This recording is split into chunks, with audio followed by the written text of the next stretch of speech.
Daniel Brooks stared at the woman standing beside his desk at 11:47 on a Thursday night. Isabella Laurent, billionaire, executive legend, the woman whose face appeared on magazine covers, was asking him, a single father who debugged spreadsheets in a corner cubicle, to fix her dating profile. Not a corporate presentation, not a marketing strategy. Her dating profile. He looked at her perfectly tailored suit, her exhausted eyes, and the phone she held out like a confession. In that moment, every assumption he'd made about success, loneliness, and what people actually needed began to crack open. Before we begin, I want to invite you to join me on this journey. If this story speaks to you, please hit that like button and drop a comment telling me what city you're watching from. I love seeing how far these stories travel and connecting with all of you. The fluorescent lights in the 16th floor offices of Meridian Analytics hummed with that particular frequency that made Daniel's teeth ache after hour 9. He'd been staring at the same column of data for 20 minutes, trying to find the error that was throwing off the quarterly projections, when he heard the elevator chime. Nobody came up this late. Nobody except him, and that was only because his babysitter charged extra after midnight, and he needed to squeeze every working minute he could get before that clock struck 12. Daniel didn't look up when he heard footsteps, probably Jerry from security making his rounds. But Jerry wore heavy boots that announced his presence 3 hallways away. These footsteps were different, precise, expensive sounding, the kind of shoes that cost more than Daniel's monthly rent. "Excuse me." He froze. That voice didn't belong to Jerry. Daniel lifted his eyes from the screen and felt his stomach drop.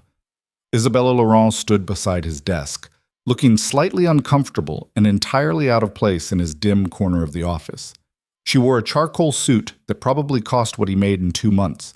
Her dark hair pulled back in a way that was meant to look effortless, but likely took expensive maintenance. Her makeup was still perfect despite the late hour, but something about her eyes looked tired in a way that powder couldn't hide. "You're Daniel Brooks, right?" she asked. Yes." He stood up too quickly, knocking his knee against the desk drawer. "Ms. Laurent, I didn't know you were still here." "I work late." She said it like a confession, not a brag. "I saw your light on and thought—" She paused, seeming to reconsider something. "This is going to sound strange."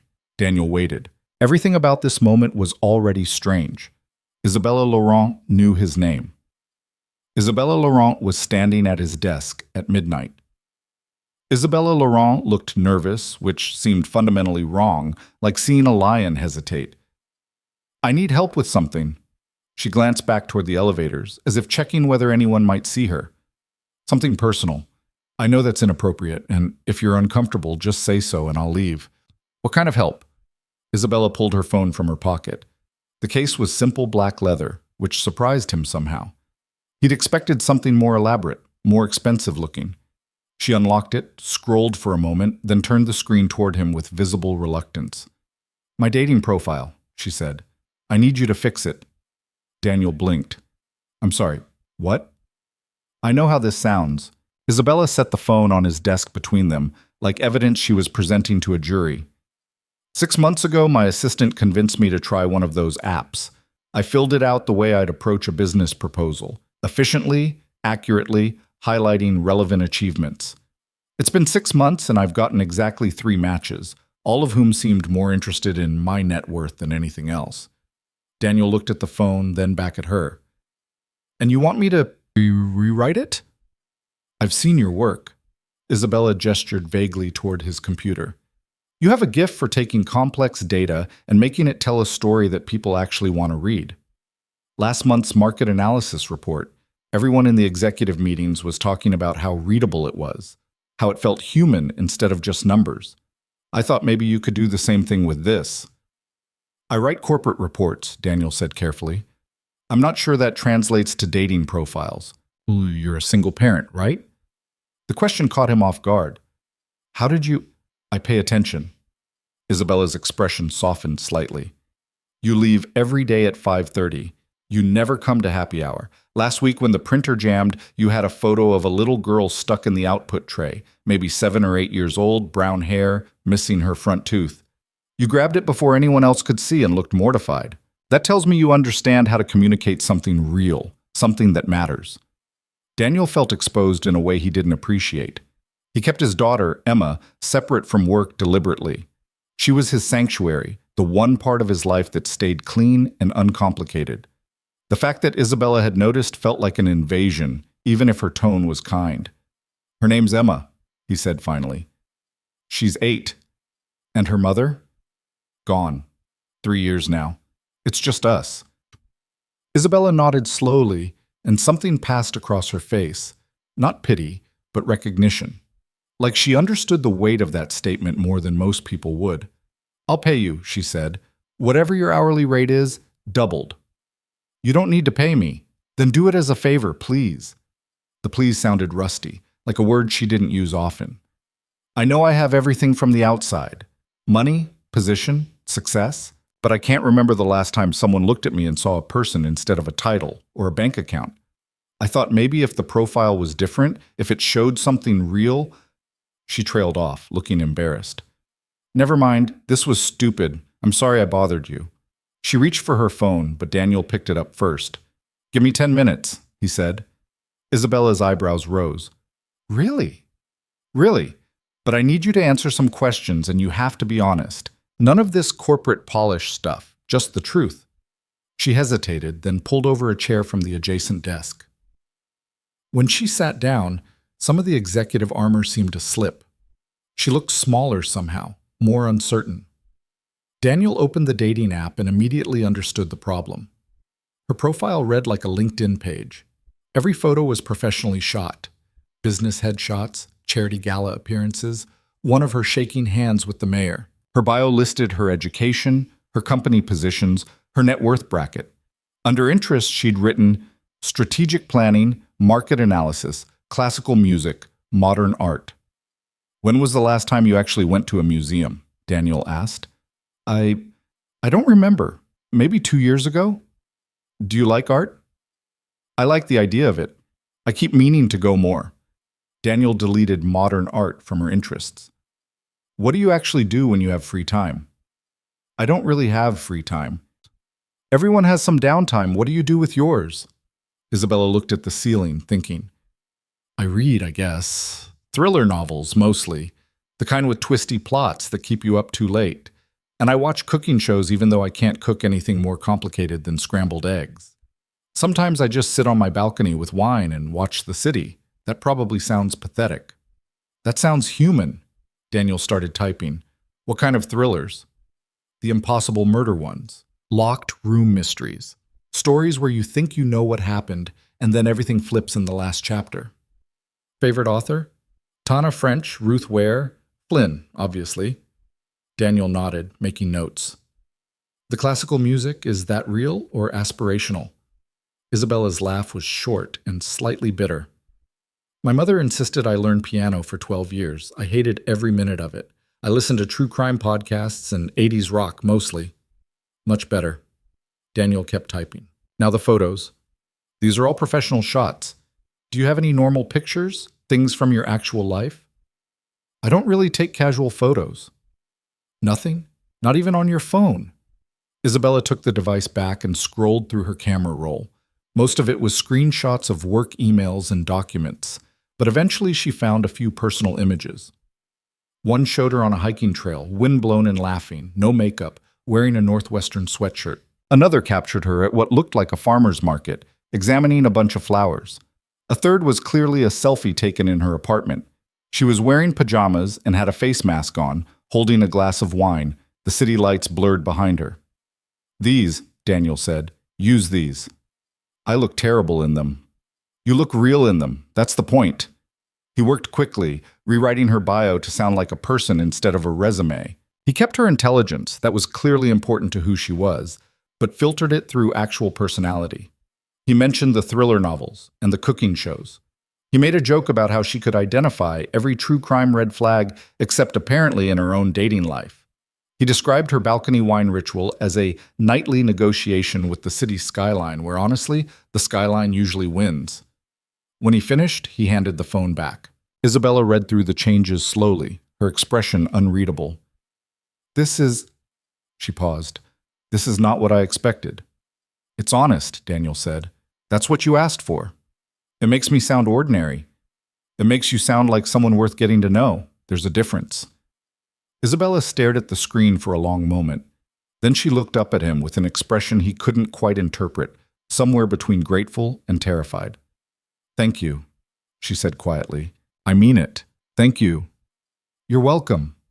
She stood smoothing her suit, the executive mask sliding back into place. But something had shifted.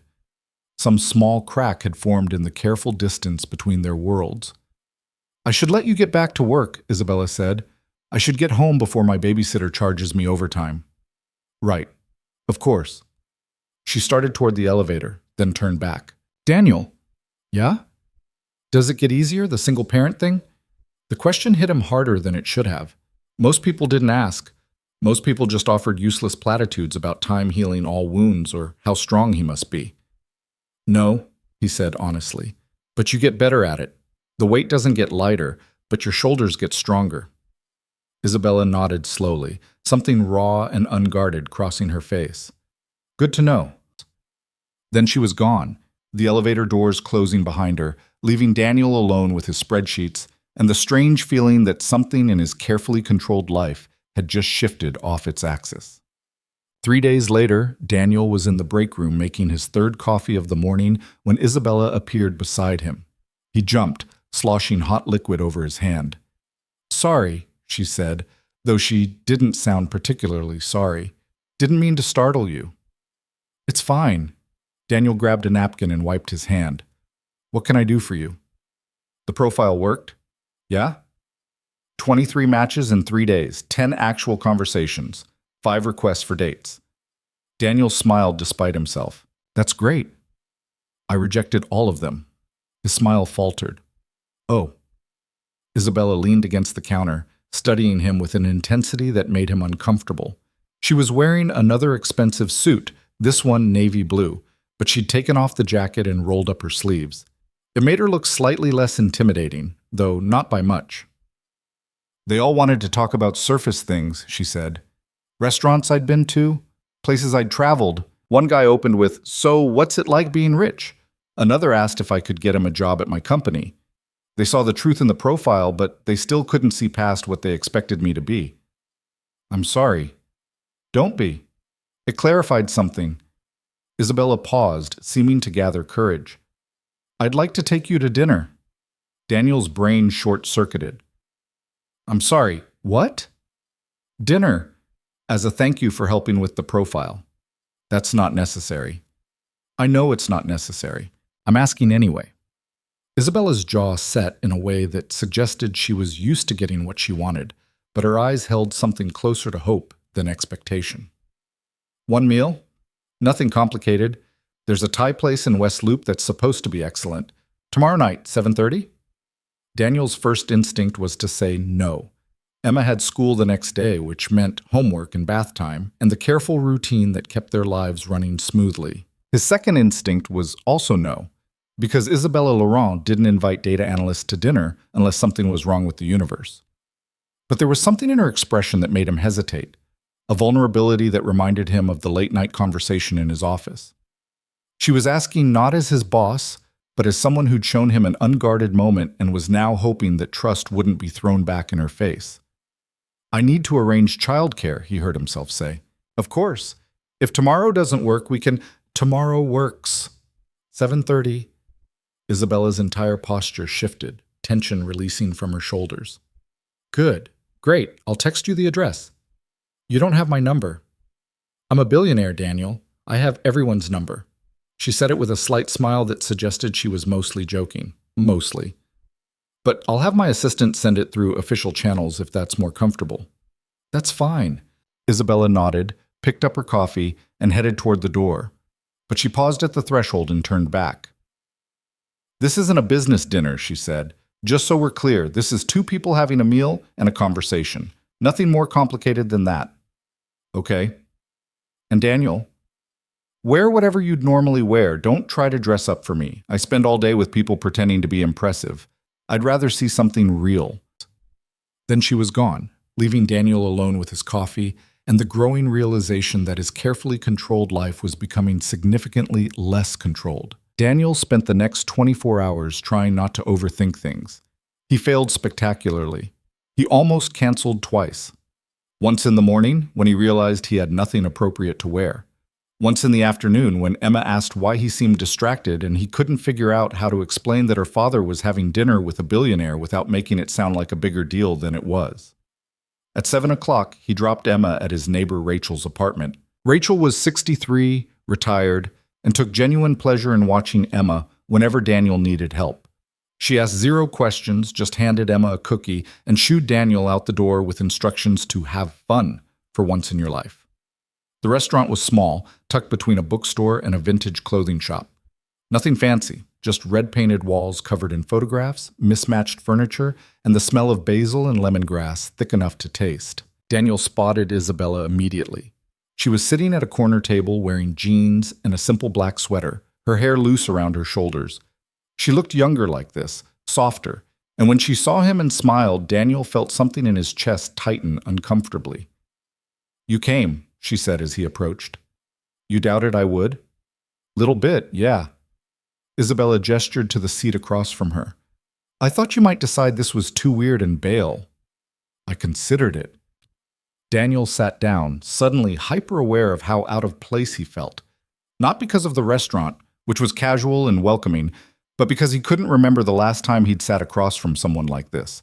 Someone who wasn't Emma, or a coworker, or a parent from Emma's school asking about volunteer schedules. "I appreciate your honesty," Isabella said. A waiter appeared with menus and water. Isabella ordered wine without looking at the price. A small gesture that reminded Daniel exactly who she was and why this entire situation felt surreal. But then she handed him the menu and said, "The panang curry is insane here, and the spring rolls. Actually, everything's good. I'm useless at recommendations." "You come here often?" "Used to. When I first moved to Chicago, this was close to my apartment. I'd work late and come here because it was open till midnight, and the owner never made me feel weird about eating alone." Isabella took a sip of water. "Then I bought the penthouse downtown and it got harder to make the trip, but I still think about their green papaya salad like once a week."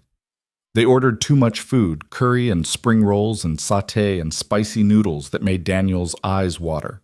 Isabella laughed at his reaction, then flagged down the waiter for extra napkins and ice water. They talked about food and neighborhoods and the weird intersection of ambition and exhaustion that came with living in a city that never quite slowed down. It was easy, Daniel realized with some surprise. Easier than he'd expected. Isabella asked questions and actually listened to the answers. She told stories about her early days working 60-hour weeks and surviving on vending machine coffee. She made self-deprecating jokes about her complete inability to navigate normal life. How she'd once tried to buy groceries and forgot that stores didn't deliver them pre-cooked. "Wait," Daniel said, laughing. "You bought ingredients for pasta and then realized you had no idea what to do with them." "I called my assistant at 9 p.m. and asked how long it takes to boil noodles. She quit the next day. Can't say I blame her." "That's genuinely impressive." "That's genuinely pathetic," Isabella corrected, but she was smiling. "I can negotiate billion-dollar deals, but I can't make spaghetti. My life is very backwards." "Everyone has gaps. I can't change my car's oil. I once put diesel in my gas tank because I wasn't paying attention." "How is that possible?" "Exhaustion, distraction, single-parent brain. Take your pick." Isabella's expression softened. "How long have you been doing it alone?" Daniel took a breath. He didn't talk about this often. Most people got uncomfortable when he explained, or they launched into advice he hadn't asked for. 3 years. Emma was 5. Her mom, Claire, she left one morning and just never came back. No fight, no warning. She left a note saying she couldn't do it anymore. She sent divorce papers 6 weeks later from somewhere in Oregon. I haven't heard from her since. That's... Isabella stopped, seeming to search for words that didn't sound hollow. "That's unimaginably hard." "It was. It is. But Emma's the best thing that ever happened to me, so I just keep showing up." "Does she ask about her mom?" "Sometimes. I tell her the truth, that her mom wasn't ready to be a parent, but that doesn't mean Emma did anything wrong. I don't know if that's the right answer. I don't know if there is a right answer." Isabella was quiet for a moment, turning her wine glass between her fingers. "My mother left when I was 12. different circumstances. She didn't leave my father, just me. Sent me to boarding school and never really looked back. I used to think there was something I could have done differently, some way I could have been less difficult or more lovable. Took me years to understand that her leaving was about her, not me. I'm sorry. Don't be. It taught me self-reliance, probably made me who I am. Isabella's smile was thin. Though honestly, I'm not sure who I am half the time. Successful? Certainly. Lonely? Definitely. Somewhere in between those two things is probably the real answer. Daniel wanted to say something comforting, but nothing came to mind that didn't sound patronizing, so instead he just said, I get that. Do you? You seem like you have your life figured out. I absolutely don't. I work too much because I'm terrified of not having enough money if something goes wrong. I feel guilty constantly, guilty for working, guilty for not playing with Emma more, guilty for being tired, guilty for wanting 5 minutes of peace. I haven't been on a date in 3 years because the idea of explaining my life to someone new feels exhausting. I'm basically holding everything together with duct tape and hope. Isabella laughed. A real laugh, startled and genuine. That's the most honest thing anyone's said to me in months. You did say you wanted real. I did. I do. Isabella leaned forward slightly, her eyes intent. Can I ask you something? Sure. Why did you say yes to dinner? You could have brushed me off, claimed you were busy. Why come? Daniel considered the question. The honest answer felt too revealing, but Isabella had been honest with him. It seemed only fair to return the favor. Because when you asked, you looked like you actually hoped I'd say yes. Not like you expected it, not like you were just being polite. Like it actually mattered. I don't know, it's been a long time since someone looked at me that way. Something shifted in Isabella's expression. Surprise, maybe, or recognition. I did hope you'd say yes. I've been thinking about you since that night in the office. About what you said about shoulders getting stronger. It felt true in a way most things people say don't feel true. Most people try to make hard things sound easier than they are. And you don't? What's the point? Hard things are hard. Pretending otherwise just makes people feel weak for struggling. Isabella was quiet for a long moment, studying him with an expression that made Daniel feel transparent. I like you, she said finally. That's probably inappropriate to say, but I'm saying it anyway. You're different than I expected. Different how? I don't know. Real. Solid. Like you know who you are even when things are difficult. Isabella paused. Most people I meet are performing some version of themselves. You're just you. Daniel felt heat rise in his face. I think you're giving me too much credit. I don't think I am. The waiter appeared to clear their plates, breaking the moment. Isabella ordered dessert, mango sticky rice, and insisted they split it. They talked about smaller things after that, safer things. Work and weather, and the city's eternal construction projects. But something had changed in the air between them, some acknowledgement that this was more than just dinner. When the check came, Isabella paid before Daniel could even reach for his wallet. He tried to protest, but she waved him off. Next time you can pay, she said. Next time? Is there going to be a next time? Daniel should have said no. Should have explained that this was nice but complicated, that their lives didn't make sense together, that he had a daughter to think about and couldn't just dive into something uncertain. But Isabella was looking at him with those dark eyes, hopeful and guarded at once, and he found himself saying, Yeah, I'd like that. Her smile was worth the risk. They walked out together into the cool evening air. The street was quieter now, just a few people passing by, the city settling into its nighttime rhythm. Isabella pulled a car key from her bag. Not a driver, Daniel noted, just her, and turned to face him. Thank you for coming, she said. I know this was probably strange. It was, but good strange. Good strange is my favorite kind. Isabella hesitated, then reached out and squeezed his hand briefly. Her fingers were warm. Drive safe, okay? And tell Emma I said hi, even though she doesn't know who I am. I will. Daniel watched her walk to her car, a sleek black sedan that probably cost more than he'd make in 5 years, and pull away into traffic. He stood there for a moment longer, trying to process what had just happened. His phone buzzed. A text from Rachel. Emma's asleep on my couch. Take your time. Another buzz. An unknown number. This is Isabella, in case you need to cancel next time, or just want to talk. No pressure either way. Daniel saved the number, climbed into his 10-year-old Honda, and drove home through the quiet streets. His life was still complicated.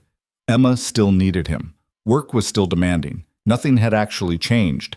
But something felt different anyway. Something felt possible. The next 2 weeks fell into a pattern Daniel hadn't anticipated and couldn't quite name. It started small. A text from Isabella on Wednesday asking if he'd tried the new coffee shop on Madison.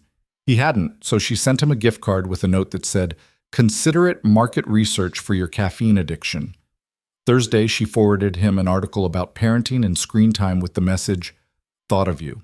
No idea if this is helpful or just more noise. Friday evening, his phone rang while he was helping Emma with her math homework.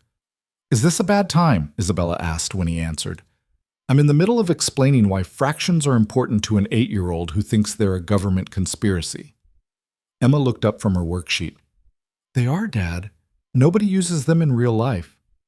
"I use them every day," Daniel said. "You're weird."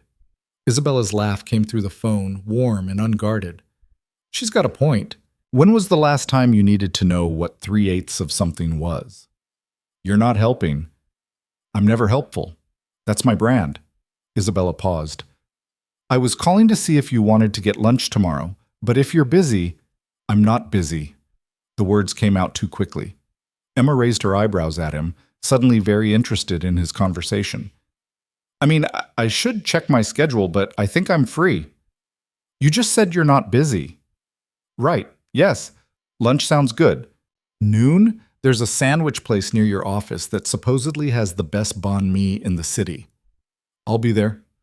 After he hung up, Emma stared at him with an expression far too knowing for a second grader. "Who was that?" "Someone from work." "You smiled weird." "I did not smile weird." "You totally did. Your face got all soft and dopey."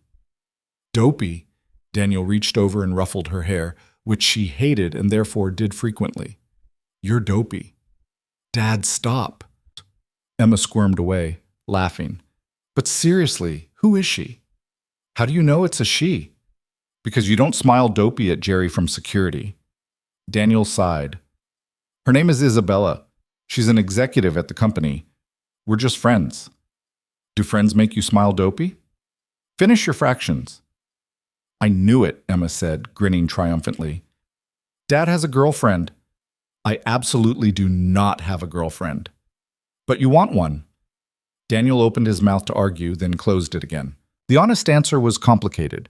Yes, Isabella made him feel things he hadn't felt in years, things he'd carefully packed away after Claire left because hope felt dangerous when you were barely keeping your head above water. But wanting something and being ready for it were different animals entirely. "I want you to finish your homework so we can watch a movie before bed," he said finally. Emma rolled her eyes but returned to her worksheet. Daniel pretended to grade papers while actually thinking about lunch tomorrow, and what it meant that Isabella kept reaching out, and whether he was reading too much into simple kindness. His phone buzzed again. "Isabella. Sorry, I just realized noon might not work with your schedule. We can do another day if that's better." Daniel typed back, "Noon is perfect." 3 dots appeared, disappeared, appeared again. Then, "Good. I've been thinking about Vietnamese food all week, and I blame you." How is that my fault?" "You mentioned pho last time we talked. Now I can't stop craving it." "I have that effect on people. I'm basically a walking restaurant advertisement." Among other things. Daniel stared at that message for longer than he should have, trying to decode what "among other things" meant. Before he could formulate a response, another text came through. "See you tomorrow. Sleep well." He didn't sleep well.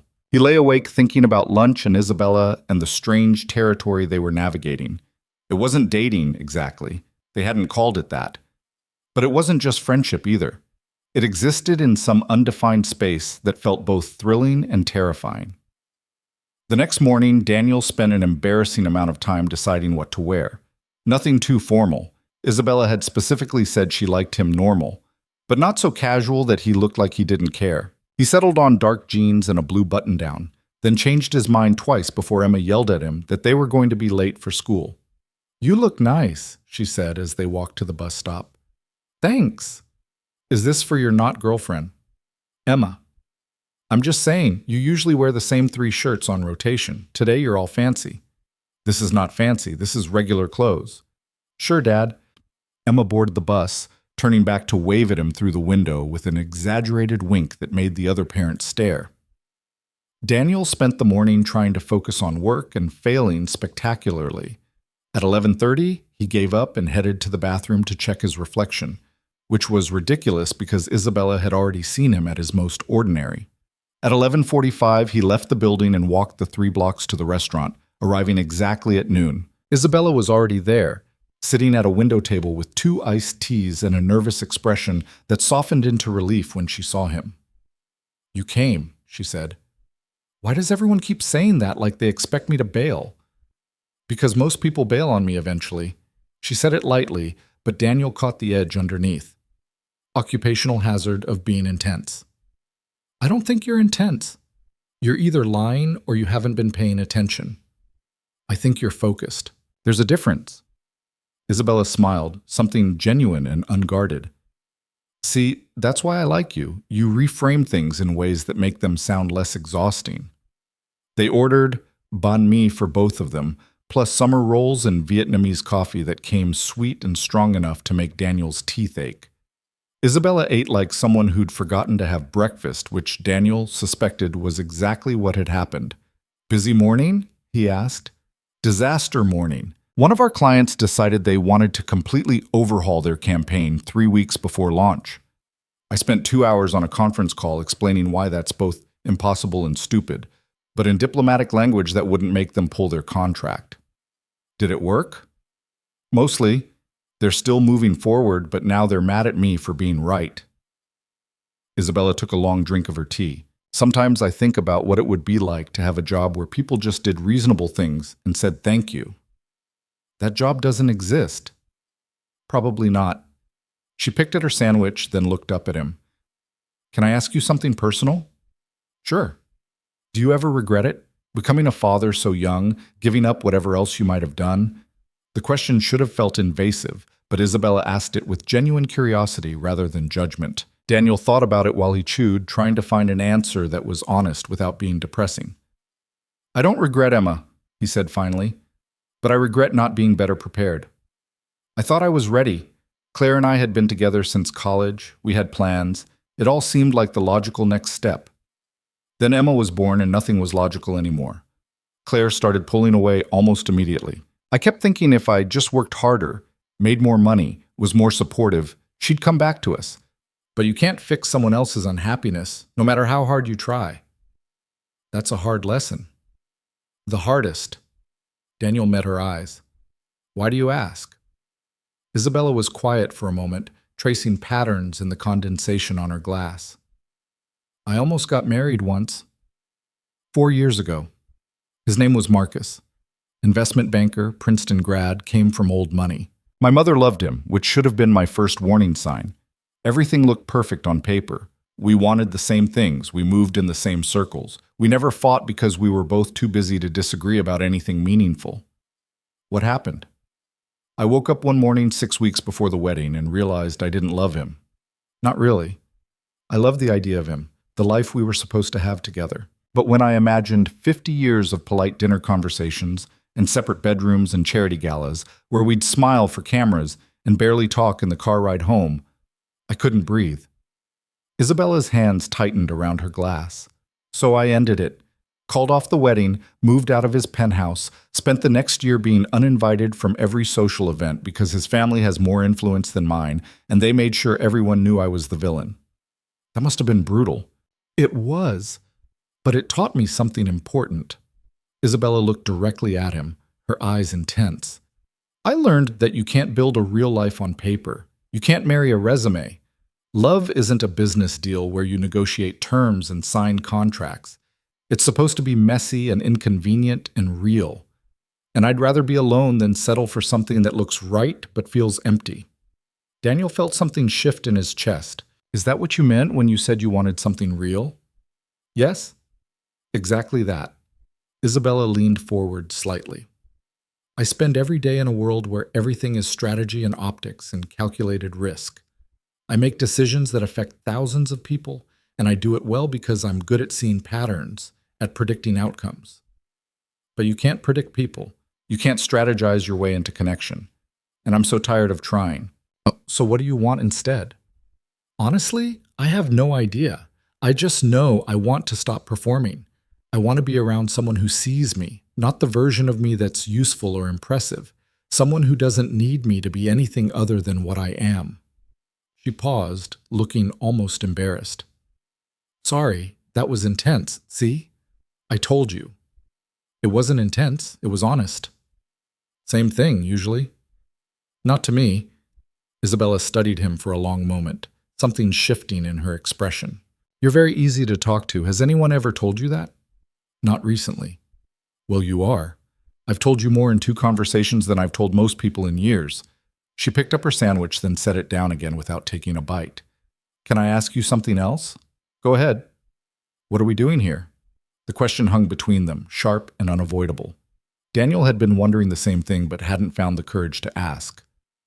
I don't know, he admitted, but I like it. Whatever it is. So do I. But I need to know if we're on the same page. Isabella's voice was careful now, measured. Because I like you, Daniel, more than I probably should given that we barely know each other.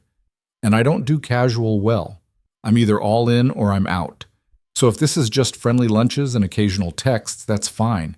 But if it's something else, I need to know before I get more invested. Daniel's heart was beating too fast. This was the moment where he should pull back, explain about Emma and complications, and how he couldn't afford to take risks with his carefully balanced life. The smart thing would be to keep this light, uncomplicated. But Isabella was looking at him with those dark eyes, vulnerable in a way he suspected she rarely allowed herself to be, and he found himself saying, I want it to be something else. Yeah? Yeah. I'm terrified, and I have no idea how to make this work with my life. But yes, I want this to be more than just lunches. Isabella's smile was incandescent. Okay then. Okay? Okay. We'll figure out the logistics, but I needed to know we wanted the same thing. She picked up her sandwich again, taking a real bite this time. For the record, I'm terrified too. I'm good at business, but I'm terrible at this. I'll probably mess it up in spectacular ways. So will I. Then we'll mess it up together. They finished lunch talking about smaller things. Emma's hatred of fractions, Isabella's disastrous attempt to learn tennis, the construction project that had been blocking Daniel's commute for 6 months. But something had fundamentally shifted. They weren't just 2 people sharing a meal anymore. They were 2 people choosing to step into uncertainty together. When they walked out into the afternoon sun, Isabella turned to him and said, I want to meet her. Emma, if that's okay. Not yet. Not until you're ready. But eventually. Daniel's throat tightened. That's a big step. I know. But if we're doing this, I need to understand your whole life, and she's the most important part of it. She is. Then I want to know her. Isabella squeezed his hand briefly. No pressure on timing, just when it feels right. Daniel nodded, unable to speak around the emotion suddenly lodged in his chest. Isabella seemed to understand. She smiled, waved, and headed back toward her office, leaving Daniel standing on the sidewalk trying to process what had just happened. His phone buzzed. Emma's school. Reminder, parent-teacher conferences next Thursday. Another buzz. Isabella. Thank you for lunch and for being brave enough to say yes.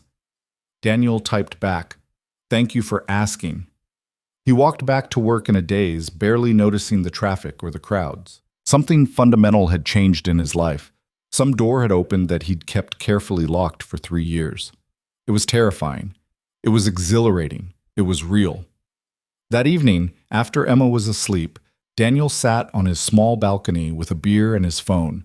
He scrolled through his messages with Isabella, dozens of them now, accumulating over weeks. Some were funny, some were mundane, some were surprisingly deep. Together, they told the story of 2 people carefully, cautiously, choosing to know each other. His phone rang. Isabella. Hi, he said. Hi, I know it's late, but I couldn't sleep and I wanted to hear your voice. Something warm spread through Daniel's chest. What are you thinking about? Tomorrow, next week. How strange it is that a month ago we barely knew each other and now I'm counting hours until I see you again. Isabella paused. Is that weird? If it is, we're both weird. Good. I like being weird with you. Her voice softened. Tell me something. Something real. Something you don't usually share. Daniel thought for a moment, watching the city lights flicker below. Sometimes late at night, after Emma's asleep, I sit exactly where I am right now, and I feel so lonely it physically hurts. Not because I don't have people in my life. I do. But because I'm always performing for everyone. Being the good dad, the reliable employee, the guy who has it together. And there's no one I can just stop with. No one who lets me be tired or uncertain or afraid. You can stop with me, Isabella said quietly. I don't need you to have it together. What about you? What's your real thing? I'm afraid that I'm fundamentally broken, Isabella said, her voice barely above a whisper. That I'm too ambitious or too cold or too much, and that eventually you'll realize I'm not worth the effort. Everyone always does. I don't think you're broken. You don't know me well enough yet. Maybe, but I know enough to know that you're brave enough to be honest, which is more than most people manage. Daniel took a breath. I'm afraid too. I'm afraid of screwing this up, of letting Emma down, of not being enough. But I'm more afraid of not trying. Then we try, Isabella said. And when we mess up, because we will, we figure it out together. Deal. They talked for another hour about nothing important. Movies they'd seen, books they'd read, the weird neighbor who collected garden gnomes. When they finally hung up, Daniel felt lighter than he had in years. The next week was a blur of work and parenting and stolen moments with Isabella. Coffee on Tuesday before work, a quick lunch on Wednesday. Thursday evening, after Emma's parent-teacher conference, Daniel came home to find a package on his doorstep. Inside was a children's book about fractions, with a note from Isabella. For the conspiracy theorist, maybe this will help convince her fractions are real. Emma loved it. She made Daniel read it 3 times before bed, then insisted on texting Isabella a thank you note that mostly consisted of emojis and the words, "Fractions are still dumb, but the book is cool." Isabella's response came immediately. I like her already. Friday night, Isabella invited Daniel to her apartment. Not for anything dramatic, just dinner, she said. A chance to see her space, to talk without the time constraints of lunch breaks or work schedules. Daniel arranged for Rachel to keep Emma overnight, which Rachel agreed to with an enthusiasm that suggested Emma had told her about Dad's not-girlfriend. Isabella's building was downtown, all glass and steel, and a doorman who looked at Daniel like he was delivering takeout.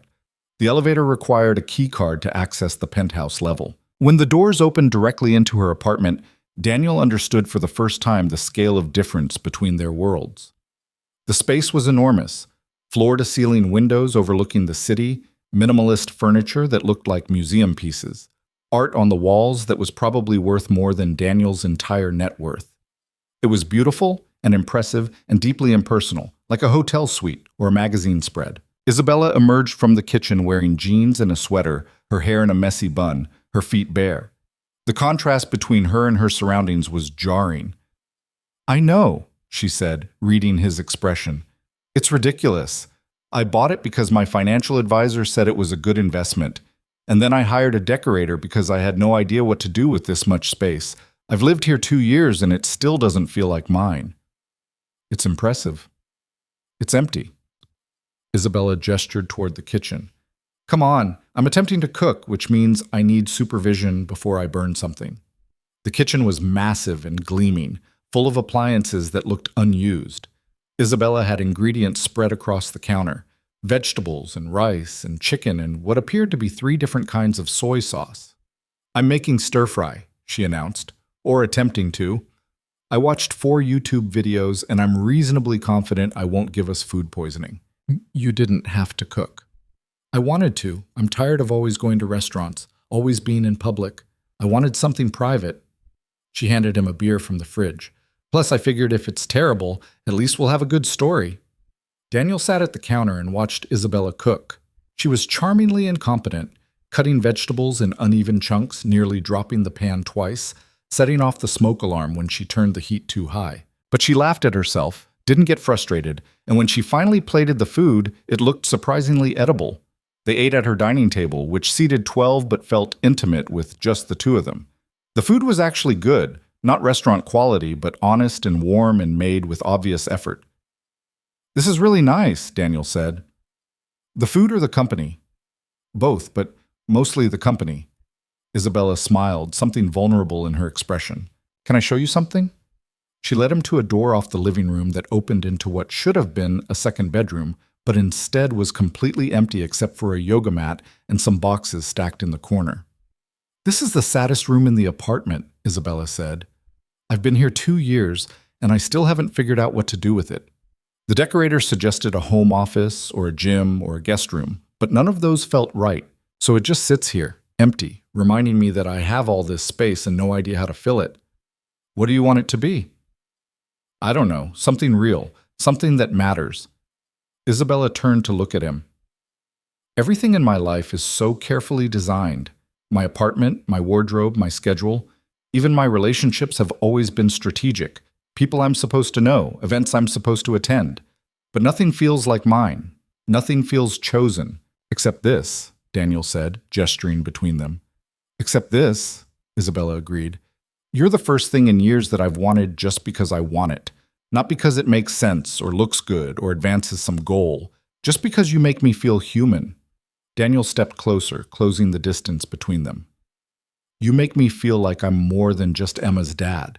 Like I'm a person with my own life and my own desires. I forgot what that felt like." Isabella reached up and touched his face, her fingers gentle. "Can I kiss you?" "Yes." The kiss was soft and careful, both of them tentative, learning each other. Isabella's hands found their way into his hair. Daniel's settled on her waist, pulling her closer. When they finally broke apart, both of them were breathing hard. "I've wanted to do that for weeks," Isabella whispered. "Me too." They kissed again, less carefully this time. Eventually, they made their way back to the living room, curling up together on Isabella's enormous couch. They talked and kissed and talked some more, hours sliding past without notice. Isabella told him about her childhood in boarding schools, about building her first company at 25 and selling it at 27. Daniel told her about meeting Claire in college, about Emma's birth, about the morning he woke up and realized his wife was gone. "Do you still love her?" Isabella asked. "No. I'm angry at her sometimes for what she did to Emma, but I don't love her. I'm not sure I ever really did. We were just kids playing house, pretending we were ready for something neither of us understood." "And now?" "Now I'm terrified, but also hopeful, which is new." Isabella curled closer against his chest. "I'm terrified too, but the good kind of terrified. Like standing at the edge of something that might be amazing or might be a disaster and choosing to jump anyway. That's a good metaphor." "I'm full of good metaphors. It's my only talent besides making money and ruining relationships." "You're not going to ruin this." "How do you know?" "Because you care enough to be scared. People who ruin things don't worry about ruining them." Isabella was quiet for a moment, then said, "Stay tonight. Not for anything. I just don't want you to leave yet." "Okay?" They fell asleep on the couch, tangled together, the city lights casting patterns across the ceiling. Daniel woke once in the middle of the night to find Isabella watching him with an expression he couldn't quite read. "What?" he whispered. "Nothing.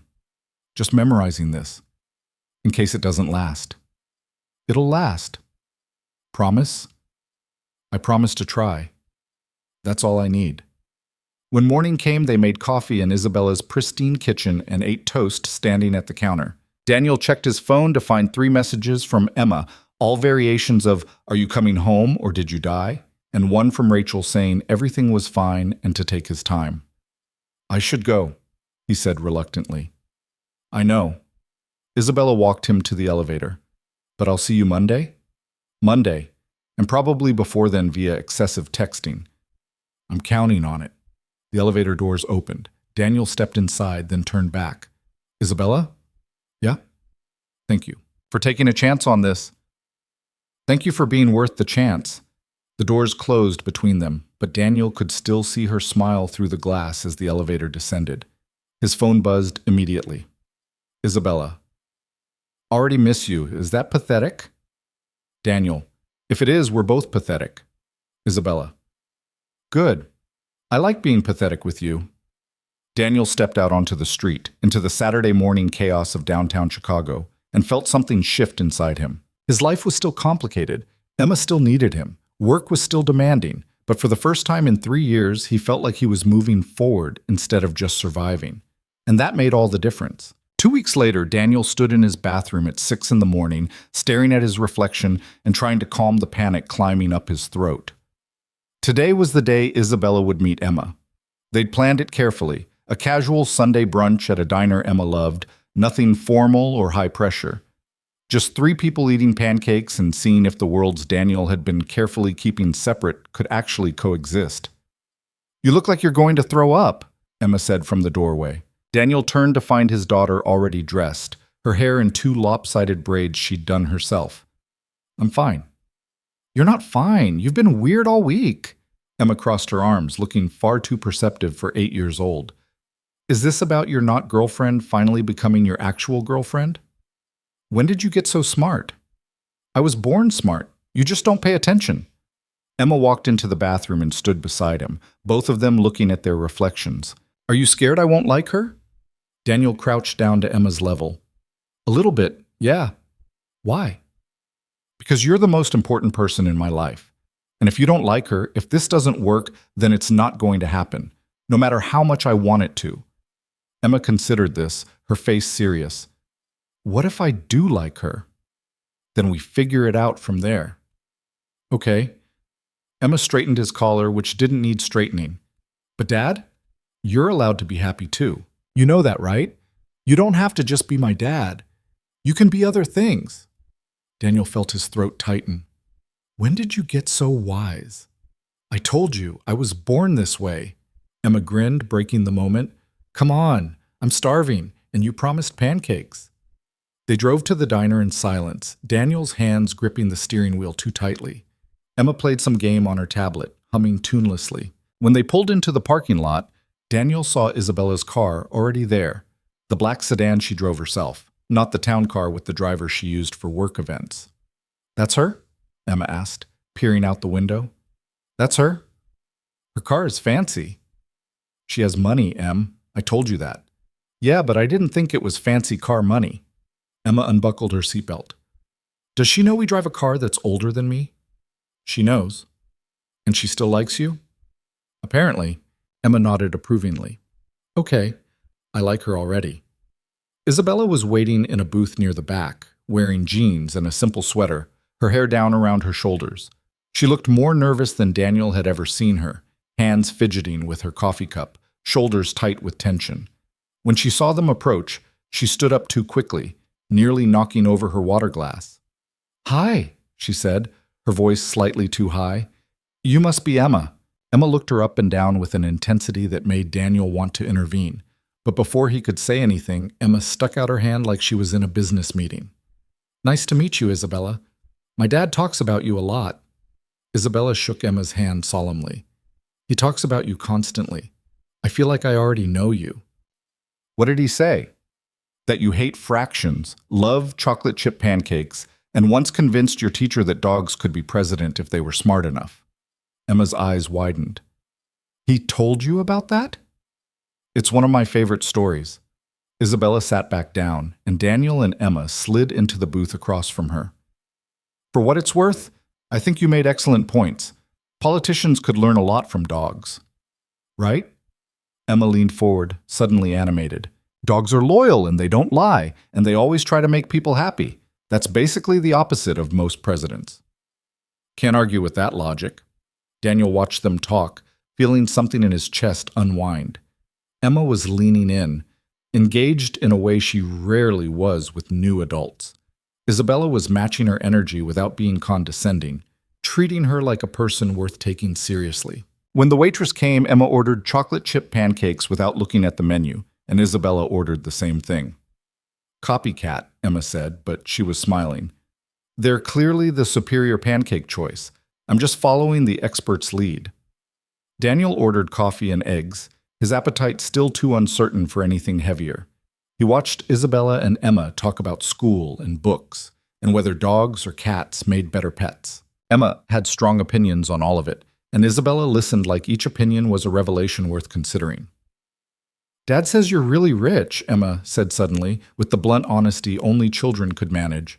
Daniel nearly choked on his coffee. Emma. What? You did say that?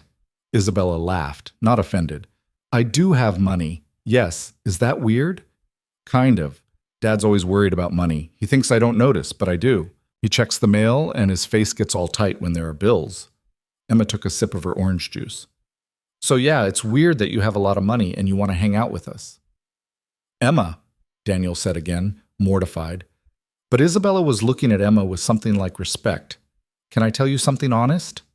Okay. Having money doesn't fix the things that actually matter. I have a huge apartment that feels empty. I can buy anything I want, but I don't have many people I actually want to spend time with. Your dad is one of the only people I've met in years who talks to me like I'm a person instead of a bank account or a business opportunity. So yeah, I have money. But what I really want is what you two have, people who actually care about each other. Emma considered this, her face serious. That's kind of sad. It is, yeah. But you have Dad now, so that's better. It is better, much better. Isabella glanced at Daniel, something soft in her expression. If that's okay with you. Emma looked between them, her expression calculating. Do you make him smile dopey? Emma, Daniel groaned, because he's been smiling dopey for weeks, and it's kind of annoying, but also kind of nice. Isabella grinned. I hope so. Does he make you smile dopey? Yeah, he does. Then I guess we're even. The pancakes arrived, enormous and covered in whipped cream and chocolate chips. Emma dug in immediately, getting syrup on her chin. Isabella ate more carefully, but with genuine enjoyment. Daniel picked at his eggs and watched his two favorite people get to know each other. So, do you have any kids? Emma asked around a mouthful of pancake. No, I never found the right person to have them with. Do you want kids? Emma, that's personal. It's okay, Isabella said. I used to think I didn't. I was too focused on work, too busy building my career. But lately I've been thinking maybe I do. Or maybe I just want a family, whatever that looks like. You can be part of ours, Emma said simply. If you want. We're small, but we're pretty good. Daniel felt his eyes burn. Isabella's expression crumpled slightly before she caught herself. I would really like that, Isabella said quietly. If your dad's okay with it. Dad? Emma turned to him expectantly. Yeah, Daniel managed. I'm okay with it. Emma nodded, satisfied, and returned to her pancakes. Isabella reached across the table and squeezed Daniel's hand briefly, her eyes bright with unshed tears. They finished breakfast talking about easier things, movies they'd seen, places they wanted to visit, Emma's upcoming school play where she'd been cast as a tree. A tree? Isabella asked. I have one line. The forest is alive with secrets. Emma delivered it with dramatic flair. Ms. Peterson says I bring depth to the role. I have no doubt. When's the performance? Next Friday at 7. I'll be there. Emma's entire face lit up. Really? Really? I wouldn't miss it. Isabella looked at Daniel. If that's okay? More than okay. After breakfast, they walked to the park across the street. Emma ran ahead to the playground while Daniel and Isabella followed at a slower pace. Isabella slipped her hand into his, their fingers interlacing naturally. She's incredible, Isabella said. You've done an amazing job with her. She makes it easy, most of the time.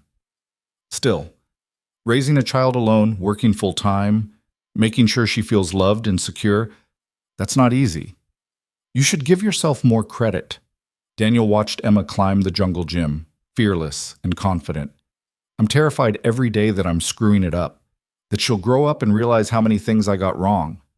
She's not going to think that. She's going to remember that you showed up, that you cared, that you put her first. Isabella leaned against him slightly. That's what matters. They sat on a bench while Emma played, Daniel's arm around Isabella's shoulders, her head resting against his chest. Other families filled the park, couples with strollers, older kids playing soccer, grandparents pushing swings. For the first time in years, Daniel felt like he belonged to that community, not just as Emma's father, but as someone building his own life. I have to tell you something, Isabella said after a while. Daniel's stomach dropped at her tone. What? I got a job offer. Executive VP at a major firm in New York. They've been courting me for months, and they finally made an official offer yesterday. That's amazing. Congratulations. I haven't accepted yet. Why not? Isabella sat up, turning to face him. Because it would mean moving, leaving Chicago. Leaving you and Emma. She paused. Leaving this. Daniel's mind raced. That's a huge opportunity. You can't turn that down because of us. I can if I want to. It's my choice. Isabella, let me finish. She took his hands in hers. This is exactly the kind of job I've been working toward my entire career. More money, more influence, more everything I thought I wanted. And maybe 6 months ago I would have taken it without hesitation. But now, she looked toward the playground where Emma was hanging upside down from the monkey bars. Now I have something here that matters more than a title. You barely know us. I know enough. I know that for the first time in my life, I wake up excited about something that isn't work. I know that your daughter just invited me to be part of her family over chocolate chip pancakes. I know that when I imagine my future, I see you in it. Isabella's grip on his hands tightened.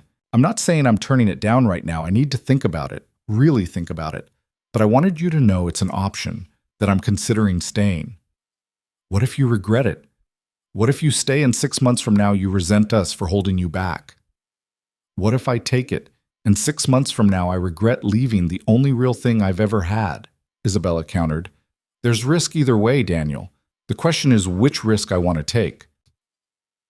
Before Daniel could respond, Emma ran over, breathless and flushed.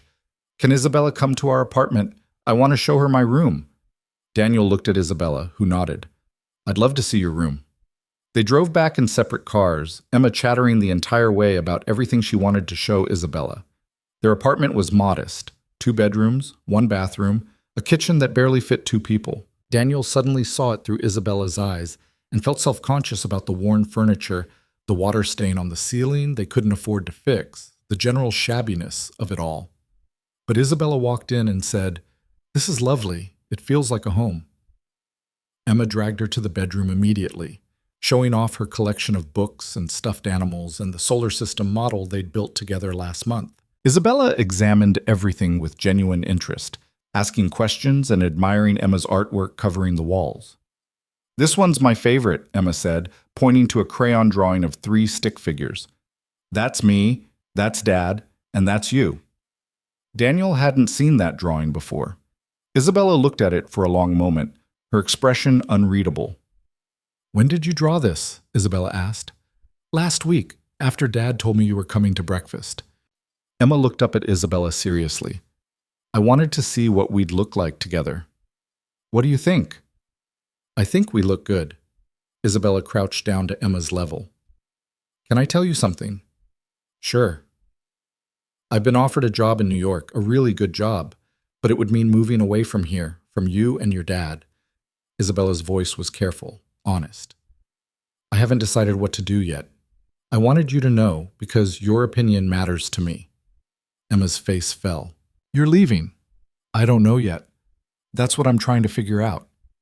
Do you want to go? Part of me does. It's an amazing opportunity, but part of me wants to stay here, with the people who make me feel like I matter for who I am, not what I do. Emma thought about this, her face scrunched in concentration. My mom left.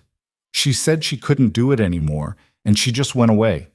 Dad said it wasn't my fault, but sometimes I think maybe if I'd been better, she would have stayed.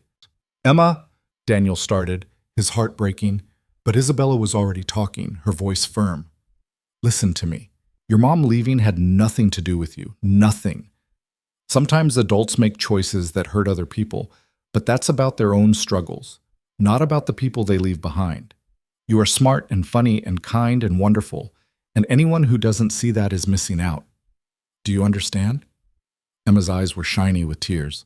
Do you see that? I absolutely see that. You're one of the best people I've ever met.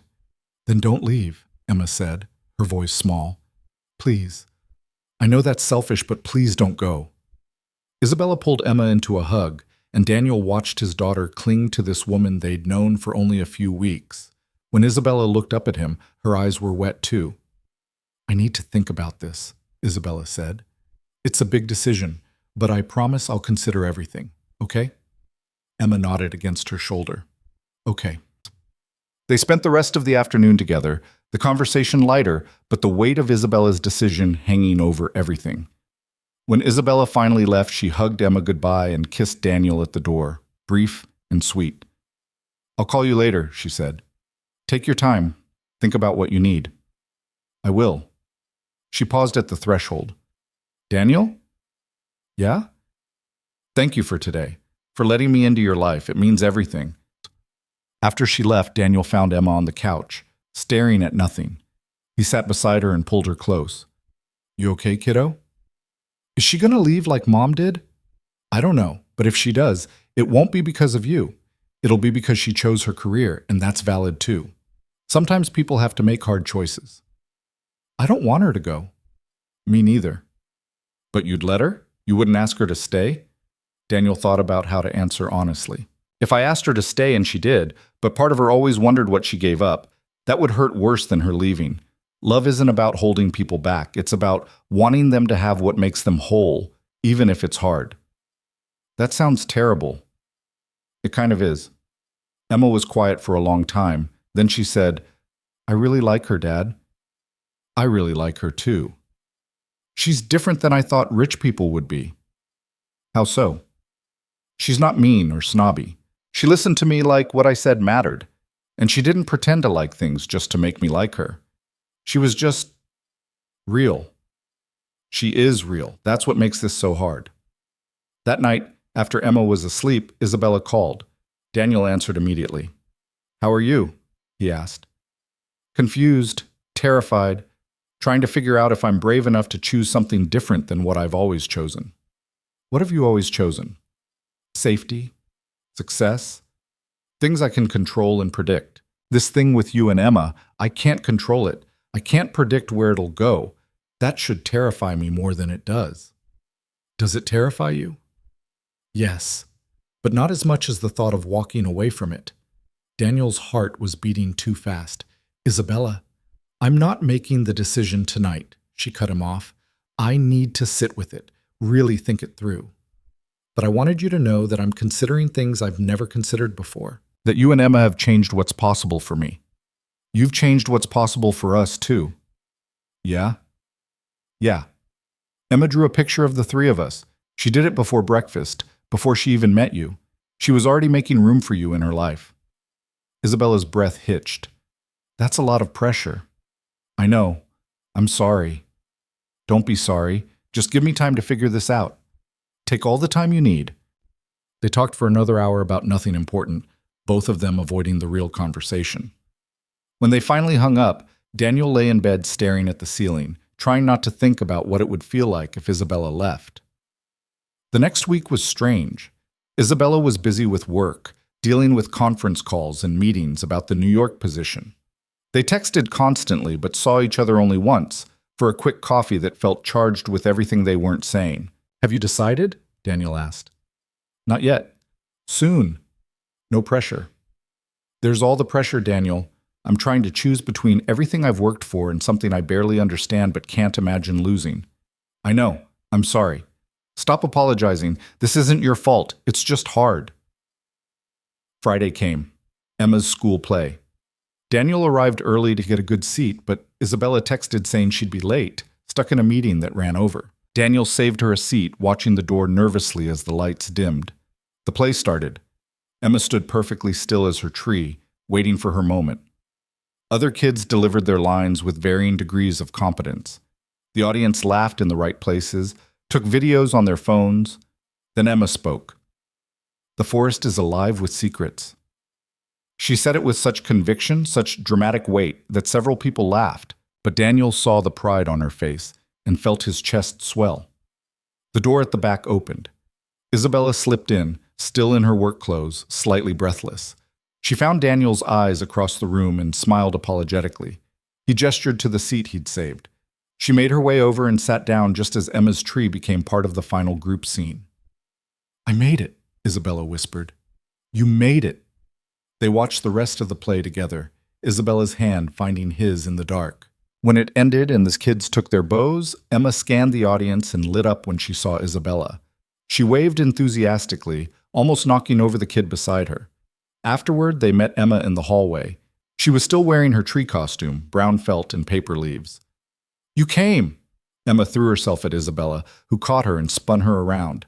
"I told you I would. You were fantastic. Very convincing tree." "Did you see how I said my line?"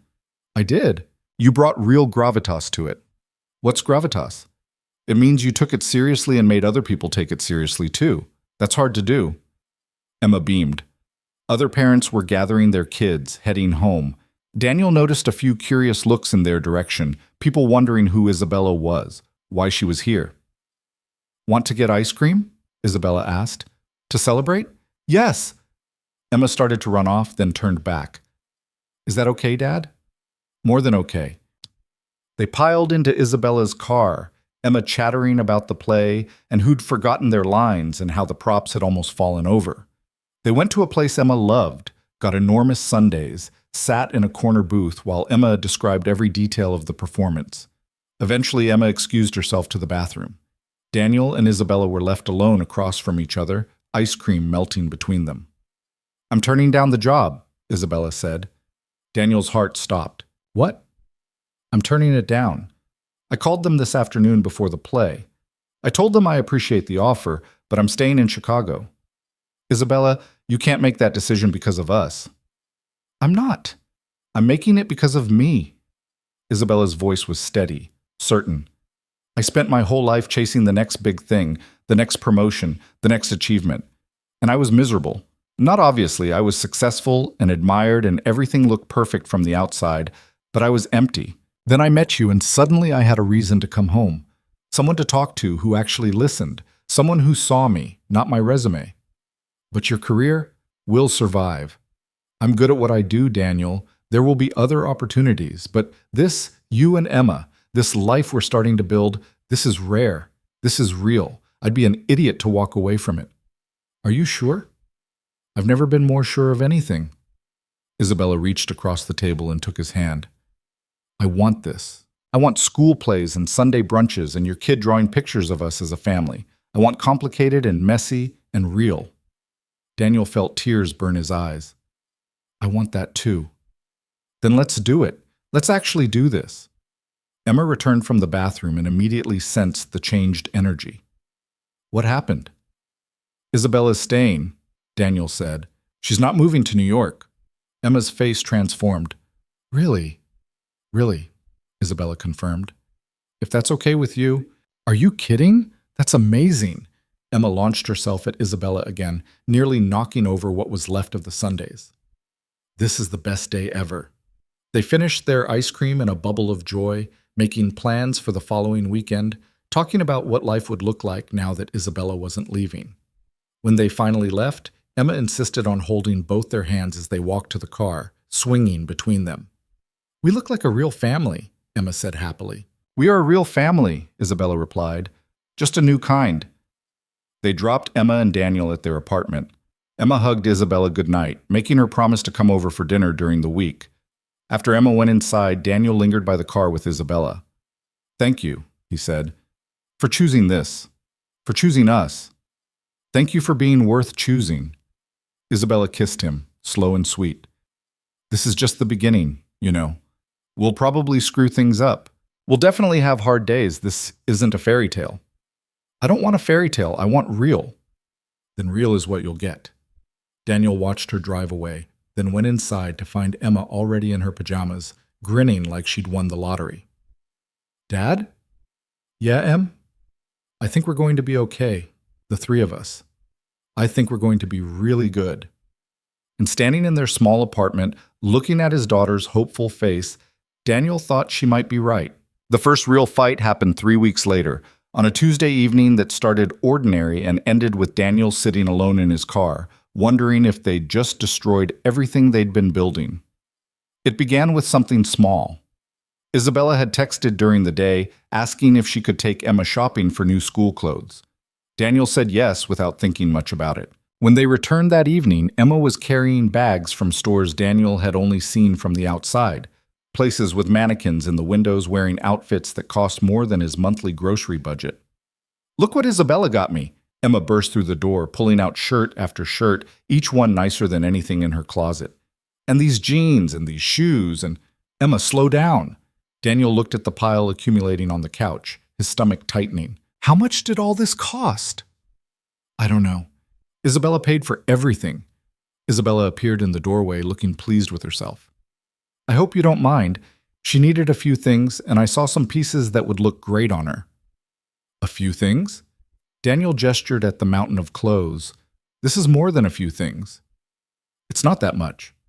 Just some basics and a couple nicer outfits for special occasions. Isabella, can I talk to you in the kitchen? Emma's smile faltered. Dad? Kitchen, now! Isabella followed him, her expression shifting from pleased to confused to defensive. Daniel closed the door and turned to face her, trying to keep his voice level. You can't just buy her whatever you want. Why not? She needed clothes. She has clothes. We manage fine. I wasn't saying you don't. I just wanted to get her some nice things. What's wrong with that?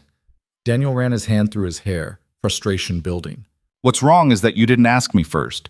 You just decided to drop what's probably $1,000 on my kid without checking if that was okay. It was $700 and I can afford it. That's not the point. The point is you don't get to just swoop in and buy her love. Isabella's face went hard. Is that what you think I'm doing? I don't know what you're doing, but Emma doesn't need designer clothes. She needs stability and consistency and a parent who makes decisions about her life. I'm not trying to replace you, Daniel. Aren't you? Because it sure feels like you're trying to prove you can give her things I can't. That's not fair. None of this is fair. You want to be part of our lives, but you don't understand what that actually means. It means checking in before making big decisions. It means respecting that I'm her parent, not you. Isabella's eyes flashed.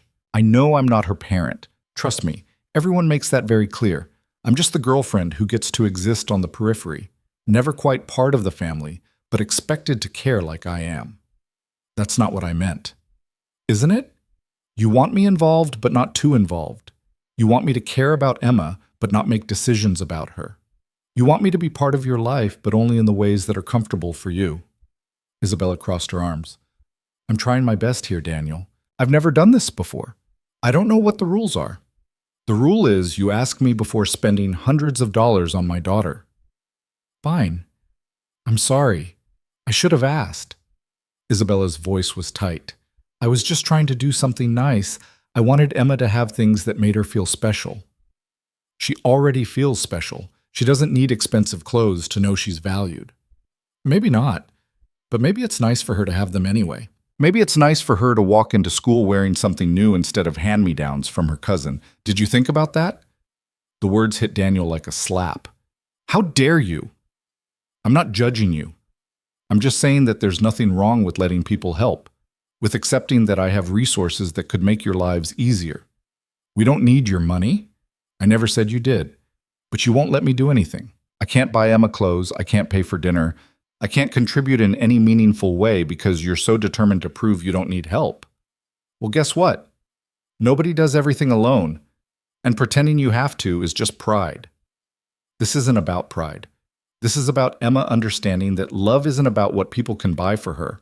Her mother left Isabella. She walked away, and I need Emma to know that the people who stay matter because they choose to be here, not because they have money to throw around. Isabella's expression softened slightly. I know that, and I'm choosing to be here. The clothes have nothing to do with that. Don't they? Because from where I'm standing, it looks like you're trying to fix us, like we're some charity project you can improve with the right investments. That's not what this is. But then what is it? It's me wanting to give Emma something nice because I care about her. That's all. There's no ulterior motive. There's no agenda. I just wanted to see her smile. Daniel felt some of his anger deflate, but the hurt remained. I need you to understand something. Emma's already had one parent who thought they could love her better with distance and money. I won't let her go through that again. I'm not Claire. I know, but you need to understand why this scares me. Emma got attached to you fast. Too fast. And if you leave, if this doesn't work out, she's going to be devastated. So when you make decisions about her without including me, it feels like you're treating her like she's yours when she's not. Isabella was quiet for a long moment. When she spoke, her voice was steady but strained. I understand that I'm not her mother. I understand that I don't have rights here, that everything I do is at your discretion. But I need you to understand something too. I love that kid. I know it's fast and I know it's complicated, but I love her, and I love you. And when you shut me out and treat me like I'm just some outsider who doesn't get it, that hurts. I'm not shutting you out. You are. You won't let me help financially. You won't let me make decisions. You won't even let me buy her a few outfits without it becoming a referendum on my intentions. I'm trying to build a life with you, but you keep me at arm's length. Because I'm terrified, Daniel said, the words coming out raw. I'm terrified of letting you all the way in and then losing you. I'm terrified of Emma depending on you and then you deciding this is too hard. I'm terrified that I'm not enough, that eventually you'll realize you gave up too much for us. Isabella stepped closer. I chose this. I chose you and Emma over everything else. But you have to let me actually be part of it. You can't keep me in this holding pattern where I'm important but not too important, involved but not too involved. That's not sustainable. I know. So what do we do? Daniel leaned against the counter, exhausted. I don't know, but we need to figure out how to communicate better. We need to establish boundaries and expectations before something like this happens again. Agreed. Isabella paused. For what it's worth, I really am sorry. I should have asked you first. I got excited and I didn't think about how it would feel from your perspective. And I'm sorry for accusing you of trying to buy her love. I know that's not what you were doing. So we're okay? We're okay. But Isabella? Yeah? Next time, just ask. Please. Even if you think it's something small, just check with me first. I will, I promise. They stood in the kitchen, the tension slowly dissipating. From the living room, they could hear Emma humming, still going through her new clothes. Daniel looked at Isabella and saw the exhaustion on her face, the fear that maybe this fight had broken something irreparable. Come here, he said. Isabella stepped into his arms, and they stood there holding each other, both of them shaking slightly with leftover adrenaline. Daniel pressed his face into her hair and tried to remember that fights didn't mean failure. They just meant they were learning how to be together. This is hard, Isabella whispered. Yeah, but we're figuring it out. Are we? We're trying. That counts for something. They pulled apart and went back into the living room. Emma was sitting on the couch surrounded by clothes, looking worried. Are you guys fighting about me? She asked. Not about you, Daniel said, sitting beside her. Just figuring out how to work together better. Because of the clothes? Because I should have talked to your dad before buying so much, Isabella said, sitting on Emma's other side. That was my mistake. I'm sorry. Emma looked between them. Are you going to break up? No, they said simultaneously. Sometimes people who care about each other disagree, Daniel explained. That doesn't mean they stop caring. It just means they have to talk through it and find a solution. Mom used to fight with you and then she left. Daniel's chest tightened. Your mom left for a lot of reasons that had nothing to do with fighting. Isabella and I are different. We're committed to working things out. Promise? Promise, Isabella said. Fighting is normal. It doesn't mean we're giving up. Emma nodded slowly, then held up a blue sweater. Can I keep this one at least? It's really soft. Daniel laughed despite himself. You can keep all of them. But next time Isabella wants to take you shopping, she's going to talk to me first. Deal? Deal. That night, after Emma was asleep, Isabella stayed over for the first time. They lay in Daniel's bed, the streetlight casting patterns on the ceiling, both of them processing the evening. I meant what I said, Isabella murmured. I love her, and you. This isn't some temporary thing for me. I know. I'm sorry I freaked out. You had valid reasons to freak out. I overstepped. Isabella rolled onto her side to face him. I'm going to mess up again. Probably a lot. I don't have a template for this. Neither do I. We're making it up as we go. That's terrifying. It is, but also kind of exciting. Isabella traced patterns on his chest. Tell me about Claire. Really tell me. I need to understand what I'm walking into. Daniel was quiet for a moment, gathering his thoughts. We met freshman year of college. She was beautiful and spontaneous, and everything I wasn't. I was this serious, anxious kid trying to prove I deserved to be there. She was free in ways I didn't know how to be. We got married at 23 because it seemed like the next logical step. Emma came a year later. Were you happy? I thought so, but looking back, I think we were both just playing roles. I was the provider. She was the free spirit who'd been tamed by domesticity.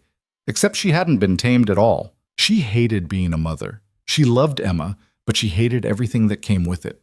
The responsibility, the routine, the way her whole identity became about this tiny person who needed her constantly. And you? I loved it.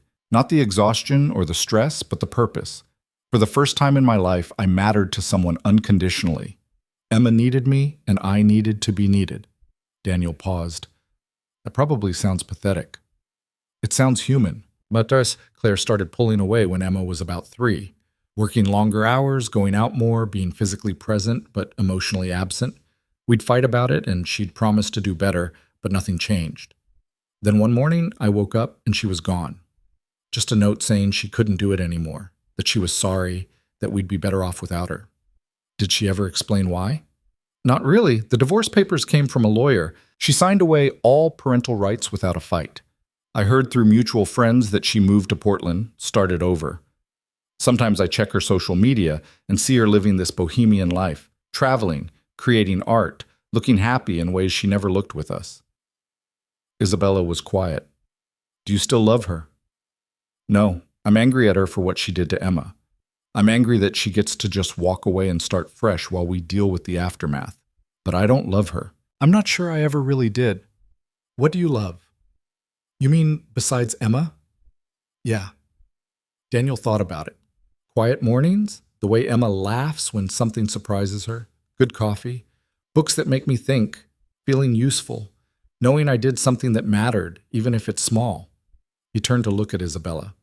You. I love you. I know it's fast and maybe I shouldn't say it yet, but I do. Isabella's eyes shone in the dim light. I love you too. I've been wanting to say it for weeks, but I didn't want to scare you. I'm already scared. Might as well be scared and honest. That's my new favorite philosophy. Isabella kissed him, slow and deep. We're going to be okay, right? I think so. As long as we keep talking, keep being honest, keep showing up even when it's hard. I can do that. So can I. They fell asleep tangled together, and for the first time since Claire left, Daniel didn't feel alone in his own bed. The weeks that followed established a new rhythm. Isabella came over for dinner twice a week.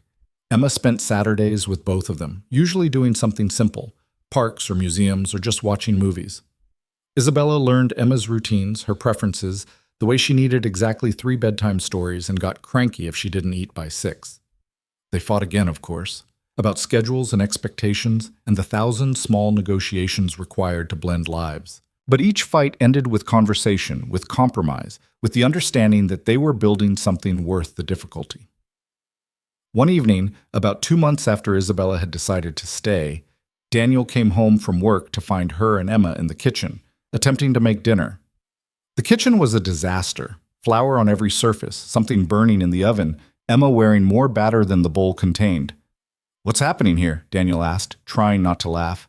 We're making lasagna, Emma announced. Isabella found a recipe online, and we're following it exactly.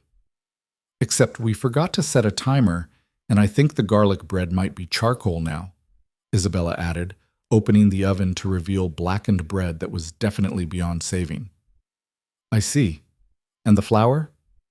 That was an accident. The bag exploded. It didn't explode. You opened it upside down, Emma corrected. Same result. Daniel looked at the chaos, at Emma's flour-covered face and Isabella's sheepish expression, and felt something settle in his chest. This was what he'd been afraid to hope for. Not perfection, but presence. Not someone who swept in and fixed everything, but someone who showed up and tried, even when it was messy. How can I help? He asked. Order pizza? Isabella suggested. I think we're beyond saving this. We can save it, Emma insisted. We just need to start over on the bread and maybe fix the sauce because it's kind of lumpy. The sauce is extremely lumpy, Isabella agreed.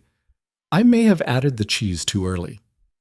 They salvaged what they could and ordered pizza to supplement. They ate dinner surrounded by the evidence of their culinary disaster, laughing about the explosion and the burnt bread and Isabella's complete inability to measure ingredients properly. You're terrible at cooking, Emma said, but she was smiling. I really am. It's a gift. Next time we should just order food. Or your dad can cook and we can watch.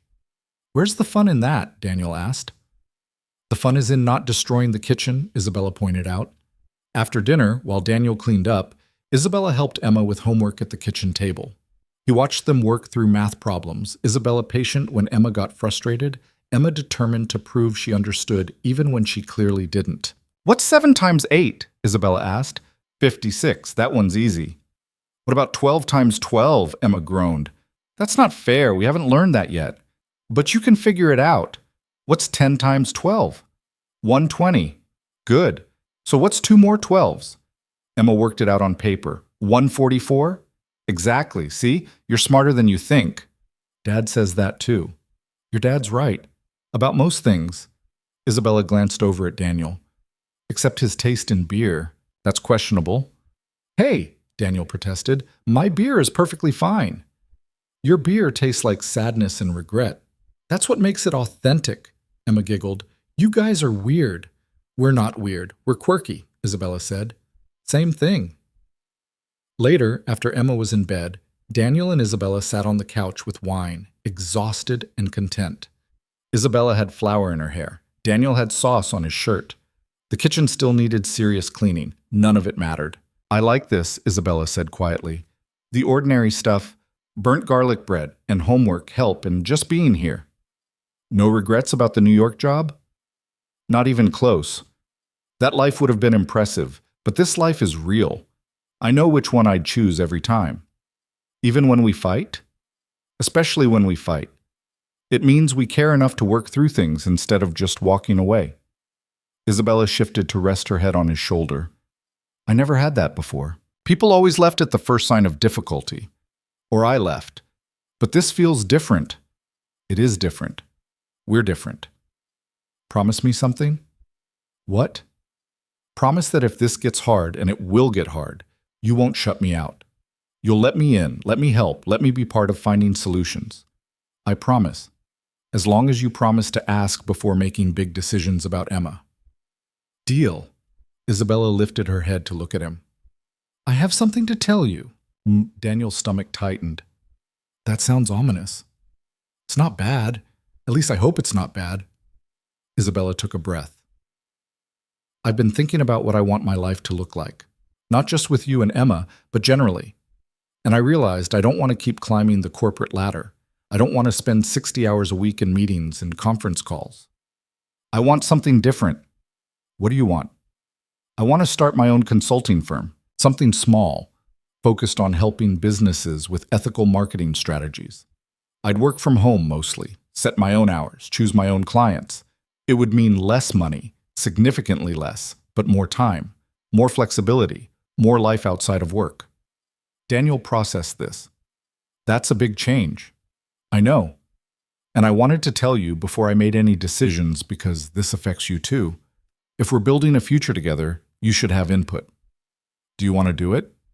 I think so. I've been researching for weeks. I have enough saved to float me through the startup phase. I have contacts who'd likely become clients. The numbers work. The only question is whether I'm brave enough to actually do it. You turned down your dream job to stay here with me and Emma. I think you're brave enough for anything. Isabella smiled. See? This is why I love you. You make scary things sound possible. They are possible, and I think you should do it, not just for us, but for you. You deserve to build something you actually care about. You really think so? I really think so. Isabella kissed him, long and sweet and full of promise. Okay, I'm going to do it. I'm giving notice next week. I'm proud of you. I'm terrified. That means you're doing something worth doing. They sat in the quiet, the city humming beyond the windows, both of them aware that something significant had shifted. They weren't just dating anymore, weren't just testing whether this could work. They were building a real life together, making decisions that affected their shared future. Daniel? Isabella said after a while. Yeah? Thank you. For what? For taking a chance on me. For letting me into your life even though it was scary. For giving me a reason to want something more than success. She paused. You and Emma, you saved me from a life that looked impressive but felt empty. You saved us too. From being stuck. From thinking this was all life could be. You reminded me that there's more than just surviving. So we saved each other. I think we did. Isabella settled back against him, her fingers interlaced with his. They sat like that for a long time, both of them tired, both of them hopeful, both of them choosing each other again and again in 1,000 small ways that added up to something like love. In the morning, Daniel would wake up and make breakfast. Emma would complain about having to go to school. Isabella would leave for work and text him throughout the day. They'd navigate the complications and compromises required to merge their lives. They'd probably fight again, make mistakes again, struggle again. But tonight, in this moment, everything felt possible. Everything felt right. And that was enough. 6 months after Isabella gave her notice, Daniel came home to find her sitting at their kitchen table. Their kitchen now, since she'd moved most of her things into his apartment 3 months earlier, staring at her laptop with an expression somewhere between panic and exhilaration. What's wrong? He asked, setting down his bag. Nothing's wrong. Everything's right. That's the problem. Isabella turned the laptop toward him. I just landed my 5th client, a major retail chain that wants to completely overhaul their marketing ethics. It's a 6-month contract worth more than I made in a quarter at my old job. That's amazing. Why do you look terrified? Because it's working. This whole thing I built from nothing is actually working. I have more clients than I can handle. I'm making good money. I love what I do. And that scares me because what if it falls apart? What if I made a huge mistake leaving corporate? Daniel sat beside her and closed the laptop. You didn't make a mistake. You took a risk and it paid off. You're allowed to enjoy that. I don't know how to enjoy things without waiting for them to collapse. I know, but maybe that's something we can work on together. He kissed her forehead. Where's Emma? At Rachel's. She's staying there tonight. Rachel's teaching her how to make cookies from scratch. So we have the place to ourselves? We do. Isabella's expression shifted, some of the anxiety giving way to something else. I was thinking we could talk. About us. About where this is going. Daniel's chest tightened. That sounds serious. It is serious, but not bad serious, just real serious. Isabella took his hands. We've been living together for 3 months. Before that, we were practically living together for 3 months. Emma calls me her bonus mom. Your neighbor thinks we're married. We've built this whole life, but we've never really talked about what happens next. What do you want to happen next? I want to know if this is permanent, if we're actually building towards something or just seeing where it goes. Isabella's voice was careful, measured. I need to know because I'm all in, Daniel. I've restructured my entire life around you and Emma. And I don't regret that, but I need to know if we're on the same page. Daniel felt his heart beating too fast. Are you asking if I want to marry you? Eventually, maybe. But right now I'm just asking if you see a future where we're still together, where this isn't just temporary. Isabella, I sold my car last month and we bought one together. We have a joint bank account for household expenses. Emma writes the Brooks Laurent family on her school papers. Of course I see a future. I can't imagine one without you in it. Then why haven't we talked about it? Because I was terrified of pushing too hard. You gave up so much to be here. I didn't want you to feel pressured into anything else. Isabella laughed, short and slightly bitter. You thought I'd feel pressured? Daniel, I moved into your 1-bedroom apartment with your 8-year-old daughter. I wake up to her jumping on the bed every Saturday. I spend my evenings helping with homework and making dinner and being a part of this family. If I felt pressured, I would have left months ago. So what are you saying? I'm saying I want more. I want to make this official. I want Emma to know I'm not going anywhere. I want to stop feeling like I'm waiting for permission to fully belong here. Isabella paused, vulnerability clear on her face. I want to marry you. Not today, not next week, but eventually. And I need to know if that's something you want too. Daniel felt emotion clog his throat. Yes. That's what I want. Yeah? Yeah, I've wanted it for months. I just didn't think I could ask. Why not? Because what do I have to offer you? You could have anyone. You could have someone with a career that matches yours, someone who doesn't come with a kid and an ex-wife and a life full of complications. I don't want someone else. I want you, complications and all. Isabella moved closer. You think you don't have anything to offer, but you gave me a home. You gave me a family.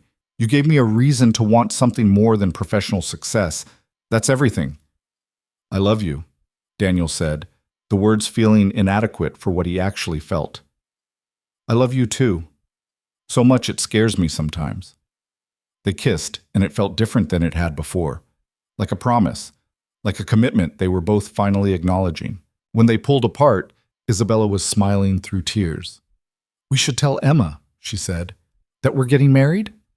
That we're planning to, eventually. She should be part of this conversation. Agreed. But first, can we just sit here for a minute? I need to process that this is actually happening. Take all the time you need. I'm not going anywhere. They sat together in the kitchen that had become theirs, in the apartment that was too small for 3 people but felt exactly right anyway. Daniel thought about the night Isabella had asked him to fix her dating profile, about how impossible this future would have seemed then. Now it was the only future he could imagine. The next morning, they sat Emma down after breakfast. She looked between them suspiciously. Am I in trouble? No, Daniel assured her. We just want to talk to you about something important. Are you getting married? Emma asked bluntly. Daniel and Isabella exchanged glances. How did you know? You guys have been acting weird all morning. Plus, Rachel said you'd probably get married soon because you're always making hard eyes at each other. We do not make hard eyes, Isabella protested. You totally do. It's gross. Emma grinned. But also kind of nice. So are you? We're talking about it, Daniel said carefully. But we wanted to know how you felt about it first. This affects you too. Emma was quiet for a moment, her face serious. Would Isabella be my mom? I'd be your stepmom, Isabella said. Your mom is your mom, even if she's not here. But I'd be the person who shows up every day, who helps with homework and comes to school plays and loves you like you're mine. You already do all that stuff. I do. But if your dad and I got married, it would be official. We'd be a real family legally, not just in the ways that matter. Aren't we already a real family? We are, Daniel said. But this would make it permanent. It would mean Isabella's not just Dad's girlfriend. She'd be part of our family forever. Emma looked at Isabella. Do you promise not to leave? Like, actually promise? I promise. I chose this family. I chose you. And I'm not going anywhere. Even when I'm annoying? Especially when you're annoying. Okay, Emma nodded decisively. Then you should get married, but I get to be in the wedding, right? You'd be the most important person there besides us, Isabella said. Can I wear a fancy dress? The fanciest dress we can find. And can we have chocolate cake instead of regular wedding cake? We can have whatever kind of cake you want. Emma seemed satisfied. Okay, then yeah, you guys should definitely get married. Daniel felt his chest expand with something that felt like hope and relief and pure joy. That's it? That's your whole opinion? What else do you want me to say? Isabella's been part of our family for months. This just makes it official. Emma paused. Plus, Rachel said if you got married, maybe we could move somewhere bigger.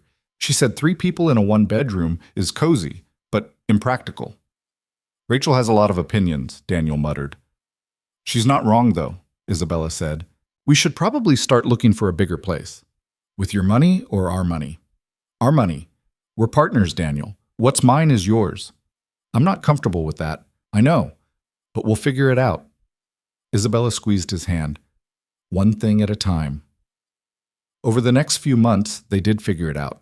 They looked at apartments together, argued about budgets and locations, eventually found a 3-bedroom place that was bigger than Daniel could have afforded alone, but smaller than what Isabella's money could have bought. They compromised on almost everything, furniture and neighborhood, and how much to spend on things they didn't actually need. The proposal happened on an ordinary Thursday. No grand gesture, no elaborate plan. Daniel just came home from work to find Isabella and Emma building a blanket fort in the living room of their new apartment. both of them laughing about something, and realized he didn't want to wait anymore. "Isabella," he said. She looked up from where she was trying to balance a blanket over two chairs. "Yeah?" "Marry me," Emma gasped. "Dad, you're supposed to have a ring." "I have a ring. I've had it for a month. I was waiting for the right moment, but this is it. This is the moment." Daniel pulled the box from his pocket, a simple band with a single stone. Nothing extravagant because he knew Isabella would hate anything too flashy. "I love you. I love the life we've built. I love watching you be part of Emma's world. I don't want to wait anymore to make this official." Isabella's eyes were shining. "That's the worst proposal I've ever heard." "It's the only proposal you've ever heard." "Fair point." She crossed the room and took the box from his hands, opening it to reveal the ring. "It's perfect." "So is that a yes?" "That's a yes." Isabella kissed him while Emma cheered in the background. "When?" "Whenever you want. Tomorrow, next year, whatever works." "How about next spring? Small ceremony, just the people who matter?" "Perfect." They got married the following April in a small ceremony at the courthouse, followed by a dinner with 20 people at the Thai restaurant where they'd had their first real date. Emma wore a purple dress she'd picked out herself and gave a toast that made everyone cry, talking about how she used to think families were just people who were related by blood. But now she knew families were people who chose to show up for each other every single day. Isabella's mother didn't come. They'd invited her out of obligation, but she'd declined with a brief email saying she had prior commitments. Daniel's parents came up from Florida, surprised but supportive. Rachel cried through the entire ceremony. Isabella's former assistant came and brought her new boyfriend. A few colleagues from both their jobs attended. It was small and simple and exactly what they wanted. At the dinner, after the toasts and the food and the cake that was indeed chocolate, Daniel found Isabella standing outside getting some air. He joined her on the sidewalk, both of them watching the city move around them. "How are you feeling?" he asked.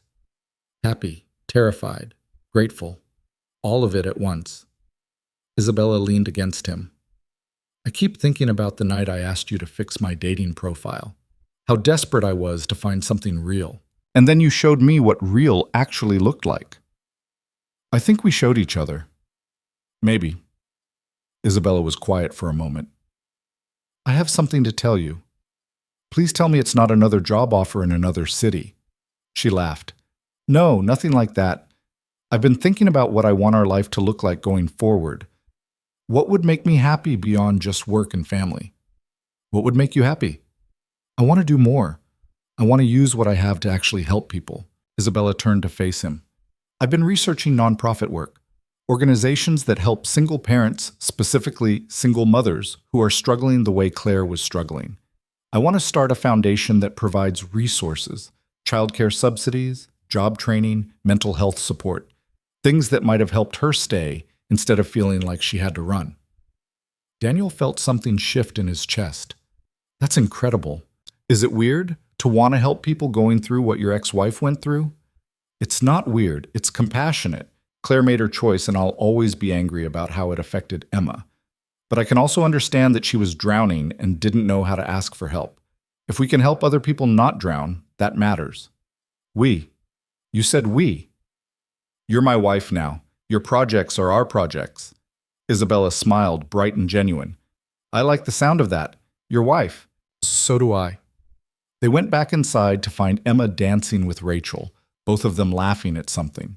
Daniel watched his daughter, their daughter now, legally and emotionally, and felt overwhelming gratitude for how everything had turned out. "You know what the best part of this is?" Isabella said, following his gaze. "What?" "She's happy. Really, genuinely happy. She's not worried about money or whether I'm staying or whether you're okay. She's just a kid being a kid. That's all I ever wanted for her. You gave her that, and you gave me a chance to be part of it." Isabella squeezed his hand. "Thank you." "For what?" "For seeing me that night in the office, for helping me find what I was actually looking for, for letting me into your life even though it was risky. Best risk I ever took." The months after the wedding settled into a rhythm that felt sustainable. Isabella launched her foundation with money from her own savings and donations from her corporate contacts who felt guilty about their wealth.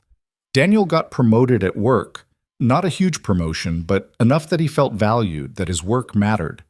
Emma thrived in third grade, making friends and joining the school's science club, and generally being the smart, funny kid they'd raised her to be.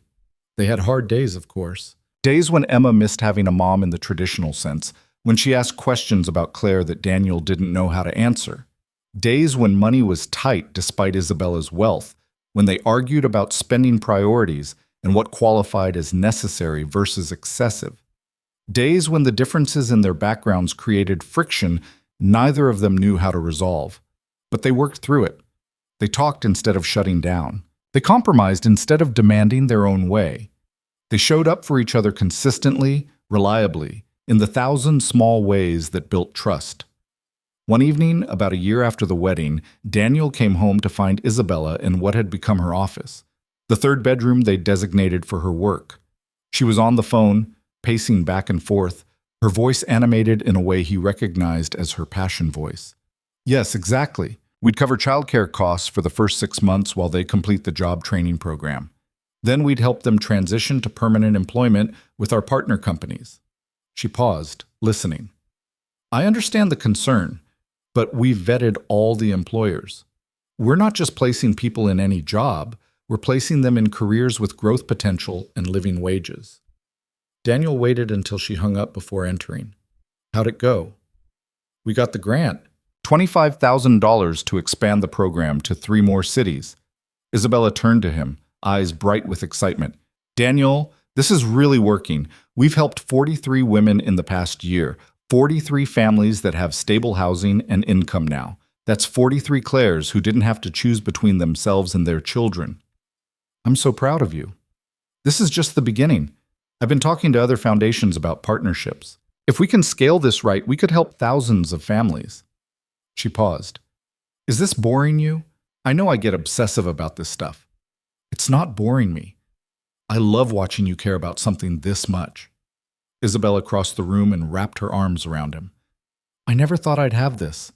A life that feels meaningful beyond just accumulating more success. A family that actually feels like home. You. I never thought I'd have it either. After Claire left, I thought that was it for me. Work and Emma and trying to survive.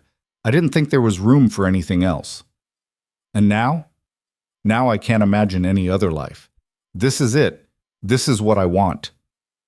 Emma burst through the door, home from a friend's house, full of stories about the movie they'd watched, and the pizza they'd eaten, and how her friend's older brother was so annoying but also kind of funny. She talked through dinner, barely pausing for breath, and Daniel and Isabella listened with the attentiveness they'd both learned. How to make a child feel heard, how to make them feel like their stories mattered. After Emma went to bed, Daniel and Isabella sat on their small balcony with wine, watching the city lights flicker in the distance. It had become their ritual, this quiet time together after the chaos of the day, where they could just be 2 people instead of parents and partners and professionals. I was thinking, Isabella said after a while, we should take a vacation, just the 3 of us, somewhere Emma's never been. That sounds expensive. We can afford it. And before you argue about whose money we're using, remember that we're married now. There is no your money and my money. There's just our money. That's still hard for me. I know, but you're getting better. Isabella shifted to look at him. We could go somewhere with a beach. Emma's never seen the ocean. She'd love that. Then let's do it. Let's take a week and just be together without work or school or any of the normal stress, just us being a family. Okay, Daniel agreed. Let's do it. They went to the coast that summer, a small town in North Carolina with cheap hotels and quiet beaches. Emma saw the ocean for the first time and ran into the waves screaming with joy. They built sandcastles and collected shells and ate too much seafood. Isabella got sunburned despite layers of sunscreen. Daniel taught Emma to body surf. They took 100 photos, most of them blurry or poorly framed, but all of them capturing genuine moments of happiness. One evening, sitting on the beach while Emma searched for crabs in the tide pools, Isabella said, "This is what I wanted my life to be. Not the expensive vacations or the luxury hotels, just this. Simple moments with people I love." Do you ever regret it? Giving up the corporate track, the fancy apartment, all of it? Never. Not even for a second. Isabella watched Emma crouch down to examine something in the sand. I have everything that actually matters, and I didn't even know what that was until I met you. I think we found each other at exactly the right time, or exactly the wrong time, depending on how you look at it. We were both kind of a mess. True, but we figured it out. We did. Isabella leaned her head on his shoulder. Do you think Emma will remember this? When she's grown up, will she remember these moments? I think so. Not the specifics maybe, but the feeling. She'll remember feeling loved and safe and like she belonged somewhere. That's all I want for her. Me too. They sat in comfortable silence, watching Emma play in the fading light. Daniel thought about how far they'd come from that night in the office when Isabella had asked for help with her dating profile. How impossible it would have seemed then that they'd end up here, married, raising a child together, building a life that neither of them had planned, but both of them chose every single day. Daniel? Isabella said. Yeah? Thank you for taking a chance on me, for seeing past the billionaire executive thing and seeing the person underneath, for giving me a home. Thank you for showing up, for choosing us even when it was hard, for being the person Emma and I didn't know we needed. We're good together. We really are. Emma ran over, soaking wet and covered in sand, holding a shell she'd found. Look, it's perfect. No cracks or anything. Can I keep it? Of course you can, Isabella said. I'm going to put it on my shelf with all my other special things. Emma sat between them, still dripping. This is the best vacation ever. Yeah? Daniel asked. Yeah, because we're all together and nobody's worrying about work or money or anything. We're just being a family. That's exactly what we are, Isabella said. A family. They sat together as the sun set over the ocean, painting the sky in shades of orange and pink and purple. Three people who'd found each other through chance and choice, through risk and trust, through the willingness to believe that something better was possible. Years later, Daniel would look back on this moment as the one where he knew for certain they'd made it. Not because everything was perfect, it never was, but because they'd learned how to be imperfect together. They'd learned that love wasn't about grand gestures or perfect romance. It was about showing up consistently, choosing each other repeatedly, building something solid from patience and compromise and genuine care. Isabella's foundation grew, helping hundreds of families rebuild their lives. Daniel's career progressed steadily, never spectacular but always solid. Emma grew into a teenager who was smart and kind and occasionally infuriating, secure in the knowledge that she had two parents who loved her and each other. They fought sometimes, about money and parenting and all the complicated negotiations required to blend different lives. But they always came back to the same truth. They were better together than apart. They made each other more complete, more human, more capable of handling whatever came next. And what came next was simply more life. More dinners and homework battles and Saturday mornings. More conversations on the balcony with wine. More moments of frustration and joy and ordinary existence. More evidence that the best lives weren't the ones that looked impressive from the outside, but the ones that felt real from the inside. Standing in their living room on a random Tuesday evening, watching Isabella help Emma with a science project while simultaneously taking a work call, Daniel felt a contentment he'd never experienced before. This was it. This was the life he had been working toward without knowing what he was working toward. Dad, Emma called, come help us. We're making a volcano and Isabella says we need baking soda, but I think we need more vinegar. You need both, Daniel said, joining them at the table, and probably towels because this is going to make a mess. That's what makes it fun, Isabella said, putting her phone down. Work can wait. This is more important. And it was. The client calls and the deadlines and the professional obligations, they all mattered, but not as much as this. Not as much as Emma's excitement over a science project, or Isabella's willingness to get messy, or the three of them laughing when the volcano overflowed onto the table. Later, after Emma was asleep and they'd cleaned up the kitchen, Daniel and Isabella stood by the window looking out at the city. The same city where they'd started, where everything had begun with a late-night request and a willingness to take a risk on something uncertain. I love our life, Isabella said simply. So do I. It's not what I thought I wanted. Is it better? It's real. That makes it better than anything I imagined. Isabella turned to face him. I used to think success meant climbing higher, achieving more, accumulating proof that I mattered. But this, us, Emma, the foundation, these ordinary moments, this is what actually matters. This is what success really looks like. You're not worried you settled? I didn't settle. I chose differently. There's a distinction. Isabella smiled. I chose love over ambition, connection over achievement, a life that feels good over one that just looks good. That's not settling, that's growing up. Daniel pulled her close, feeling the familiar comfort of her presence. When you asked me to fix your dating profile, did you think we'd end up here? Not even close. I was just trying to find someone who'd actually see me. I didn't expect to find a whole life. Neither did I. But I'm glad we did. Me too. They stood together in the quiet apartment, in the life they'd built from scratch through trial and error and stubborn commitment. Outside, the city continued its endless motion, people searching for connection, for meaning, for whatever would make them feel less alone. Inside, two people who'd found what they were looking for stood holding each other, grateful for the courage it took to choose the uncertain thing, the real thing, the thing that mattered most. And in her room, Emma slept peacefully, surrounded by shells from the beach and drawings of her family and the accumulated evidence of a childhood built on stability and love. She dreamed of volcanoes and science fairs and all the ordinary magic of a life where she knew, absolutely knew, that the people who loved her weren't going anywhere.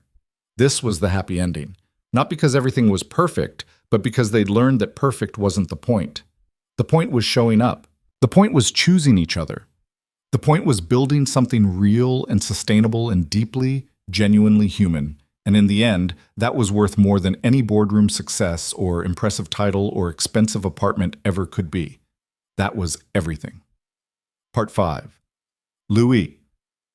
Viết 6.000 đến 6.500 to liên kết liên mạch với các phần trước trong câu chuyện, pha hồi thoại tạo thành một câu chuyện liền mạch khi ghép lại. Mỗi phần liền mạch với phần trước không giới thiệu lại câu chuyện ở đầu phần mới, liên kết các phần của câu chuyện một cách liền mạch, sử dụng câu chuyện tiếp giữa các phần. Duy trì chủ đề, tránh ngắt quãng đột ngột, không sử dụng gạch đầu dòng hoặc tiêu đề phụ, phong cách kể chuyện Mỹ, Hoa Kỳ, giống văn giàu cảm xúc. Kể theo ngôi thứ 3, giữ đồ kịch tính không viết lan man, nhân vật không hoàn hảo, hội thoại tự nhiên, tránh ngôn ngữ văn chương sáo rơi và cụm từ AI điển hình. Viết như nhà văn chuyên nghiệp, không như AI cố gắng nghe sang. Có yếu tố con người, cấm miêu tả qua mượt mà và hoàn hảo. Phần 5 giải quyết hết vấn đề và kết thúc trọn vẹn câu chuyện không nhắc đến Chúa. Lưu ý trả lời trong mục tin nhắn không nhảy sang document.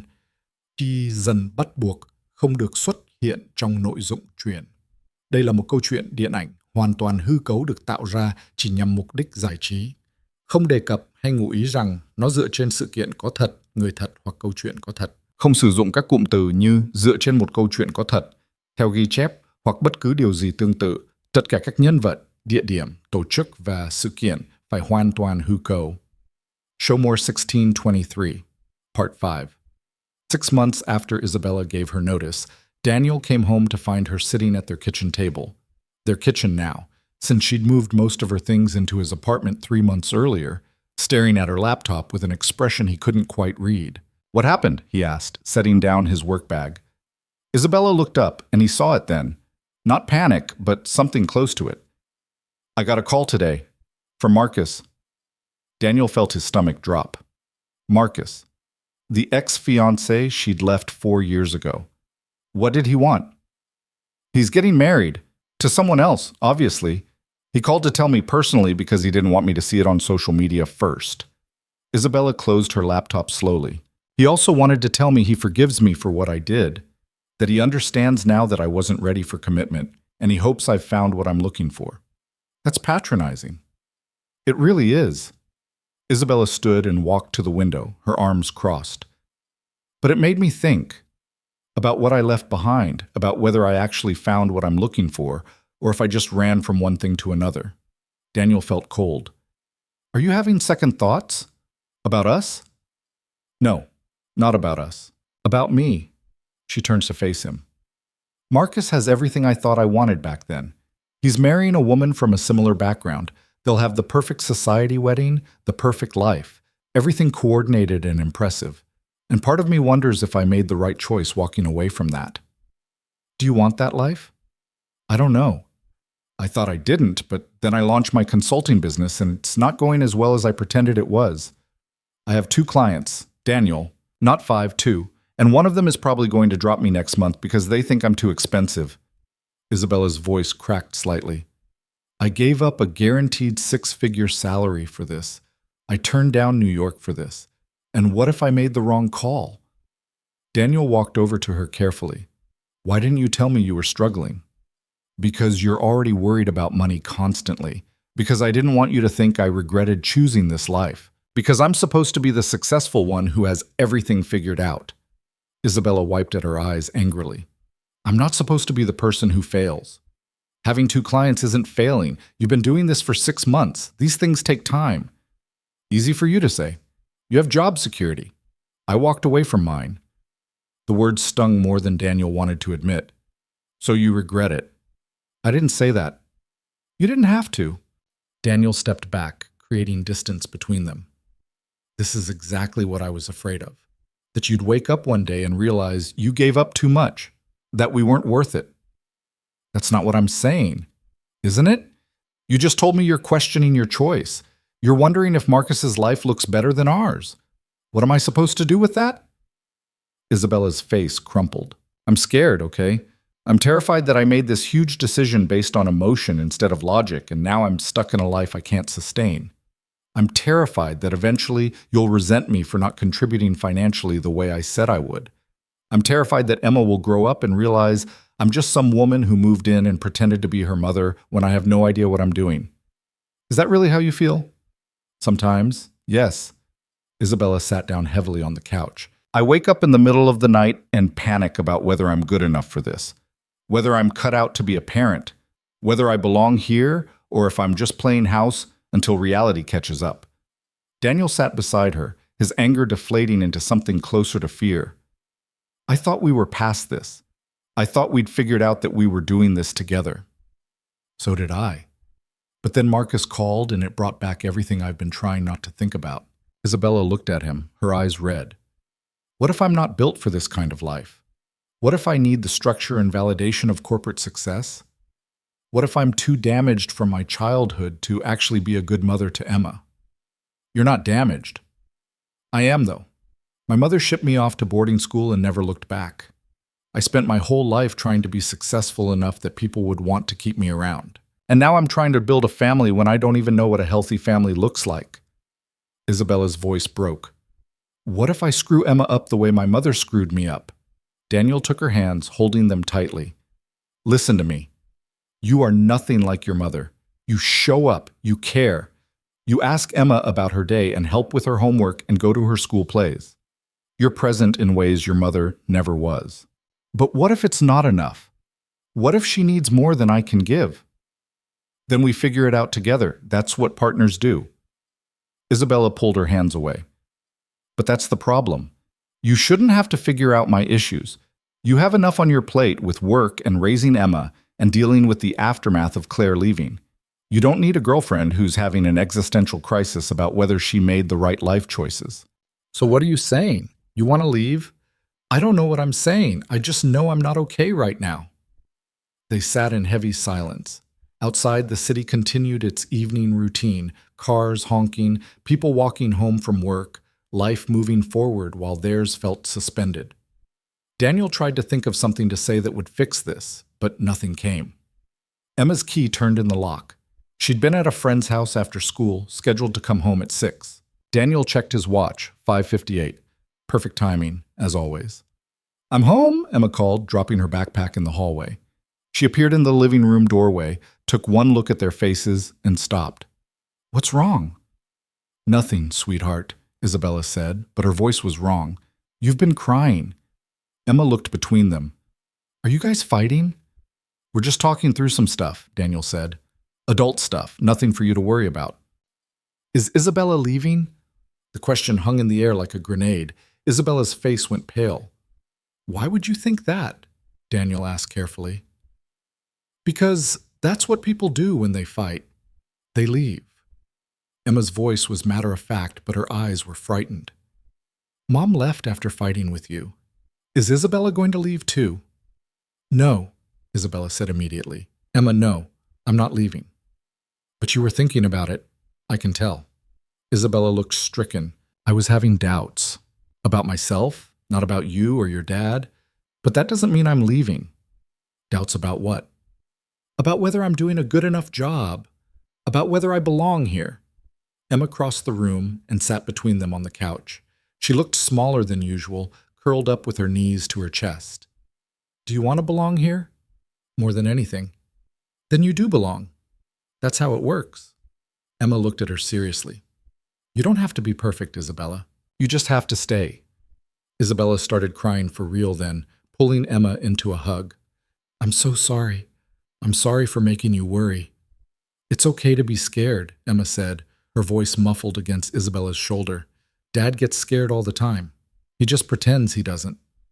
I do not, Daniel protested weakly. You totally do. Last week you had a nightmare about not being able to pay rent, and you woke up yelling about eviction notices. Isabella looked at Daniel. You didn't tell me that. Because it was embarrassing, and also because I didn't want you to worry about money. See? Emma pulled back from Isabella. Everyone's scared sometimes, but we're a family. We're supposed to help each other be less scared, not more scared. Daniel felt his throat tighten. When did you get so wise? I've always been wise. You guys just don't listen. Emma looked at Isabella again. You're not like my mom. My mom left because she didn't want to be here. You're here because you do want to be here. That's different. What if I'm not good at this? What if I make mistakes? Everyone makes mistakes. Dad burns dinner like twice a week. I failed my spelling test last month. You're allowed to mess up. Emma took Isabella's hand. But you have to stay anyway. You have to stay even when it's hard. That's the rule. Isabella laughed through her tears. That's the rule? That's the rule. I made it up just now, but it's a good rule. Daniel watched them, feeling something break open in his chest. Emma had articulated what he'd been too afraid to say, that staying mattered more than being perfect. That commitment meant showing up even when you weren't sure you were doing it right. She's right, Daniel said quietly. We're all figuring this out as we go. None of us knows what we're doing, but we're doing it together. Isabella wiped her eyes. I don't want to leave. I need you both to know that. I'm just scared I'm going to fail at this. You can't fail at being part of a family, Emma said.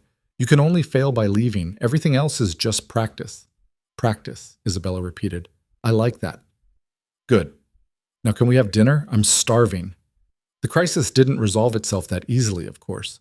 Over the next few weeks, Isabella struggled visibly with her business, with her role in their family, with the gap between who she'd been and who she was trying to become. But she didn't leave. She showed up to dinner every night, helped with homework, came to Emma's school events. She stayed even when it was uncomfortable. One evening, about a month after the conversation with Marcus, Daniel found Isabella in their bedroom staring at her laptop again. What are you looking at? He asked. Job postings. There's an executive position open at a firm downtown. It's not as prestigious as the New York job would have been, but it's stable. Good salary, benefits, everything we need. Daniel's heart sank. Are you applying? I don't know. Should I? Isabella turned to face him. My consulting business isn't working, Daniel. I've been lying to myself about it for months, but I have to face reality. I need steady income. We need steady income. We're managing fine. We're managing on your salary and my savings. That's not sustainable long term. So take the job if that's what you need to do. But that's not what I want to do. I want the consulting to work. I want to build something meaningful that helps people. I want the flexibility to be here for Emma when she needs me. Isabella's voice rose with frustration. I want all of it, and I can't have all of it, and I don't know how to make peace with that. Daniel sat beside her. What if we looked at this differently? What do you mean? You said you want to help people. You want meaningful work. What if, instead of trying to compete with big consulting firms for corporate clients, you focused on the nonprofit sector? Organizations that need marketing help but can't afford the big agencies? Isabella was quiet, thinking. The money wouldn't be as good. No, but it might be more sustainable, more aligned with what you actually care about. I'd still need to cover my share of expenses. We can adjust our budget, cut back on some things. I don't want you to have to cut back because of my choices. Isabella, we're partners. Your choices are our choices. Daniel took her laptop and closed it. I need you to hear this. I don't care if you make a lot of money. I care that you're here. I care that you're present with Emma and with me. I care that you're building a life you actually want instead of one that just looks impressive. What if I can't do that? What if I need the external validation too much? Then we figure that out too. But you don't have to decide right now. You don't have to have all the answers. Daniel pulled her close. You just have to stay. Isabella leaned against him. Emma said the same thing. She's a smart kid. She really is. Isabella was quiet for a moment. Okay, I'll try the nonprofit angle, see if I can build something there. And if it doesn't work, then we'll figure out plan C together. Over the next several months, Isabella rebuilt her business model. She reached out to small nonprofits, offered reduced rates in exchange for longer-term contracts, started building a client base that actually aligned with her values. The money was less than she'd made in corporate, but it was enough. More importantly, it felt right. Meanwhile, Emma turned 9. They celebrated with a small party at their apartment, just a few of her closest friends. Isabella made cupcakes that were lopsided and slightly burnt, but Emma declared them perfect anyway. They played games and watched movies and fell asleep on the couch in a pile. Later that night, after all the guests had left and Emma was asleep in her room, Daniel and Isabella cleaned up the wreckage of the party. This is nice, Isabella said, wiping frosting off the counter. Cleaning up after 9-year-olds? No, this, all of it, the mess and the noise and the ordinary chaos of it. She paused. I talked to my mother last week. Daniel looked up, surprised. You did? She called out of the blue. First time in almost 2 years. She wanted to tell me she's engaged. Some retired banker she met at a charity gala. Isabella threw the paper towel in the trash with more force than necessary. She mentioned she saw Marcus's wedding announcement. She said it's good that he found someone who's ready for commitment, and maybe someday I'll figure out what I actually want. That's cruel. That's her. Isabella leaned against the counter. But the weird thing is, it didn't hurt the way it used to.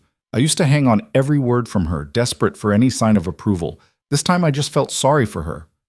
Why? Because she has no idea what she's missing. She doesn't know Emma. She doesn't know you. She doesn't know that I built this whole life that's messy and imperfect and more real than anything she's ever had. Isabella's eyes were bright, but not with tears, with something fiercer. She thinks I'm failing because I'm not following her script, but I'm not failing. I'm just living differently. Daniel crossed the kitchen and pulled her into his arms. I'm proud of you. For what? For choosing this. For staying even when it was hard. For figuring out who you actually want to be instead of who everyone else thinks you should be. I almost left, Isabella admitted. After Marcus called, after I realized my business was struggling, I almost packed up and went back to corporate life because it would have been easier. What stopped you? Emma, you. The thought of missing her birthday parties and school plays and all the ordinary moments that actually matter. Isabella pulled back to look at him. I realized I'd rather struggle here with you than succeed somewhere else without you. That's the most romantic thing you've ever said. I know, I'm getting soft in my old age. They finished cleaning in comfortable silence. When they finally went to bed, Isabella curled against Daniel's side the way she always did. Daniel? She whispered. Yeah? Will you marry me? He went completely still. What?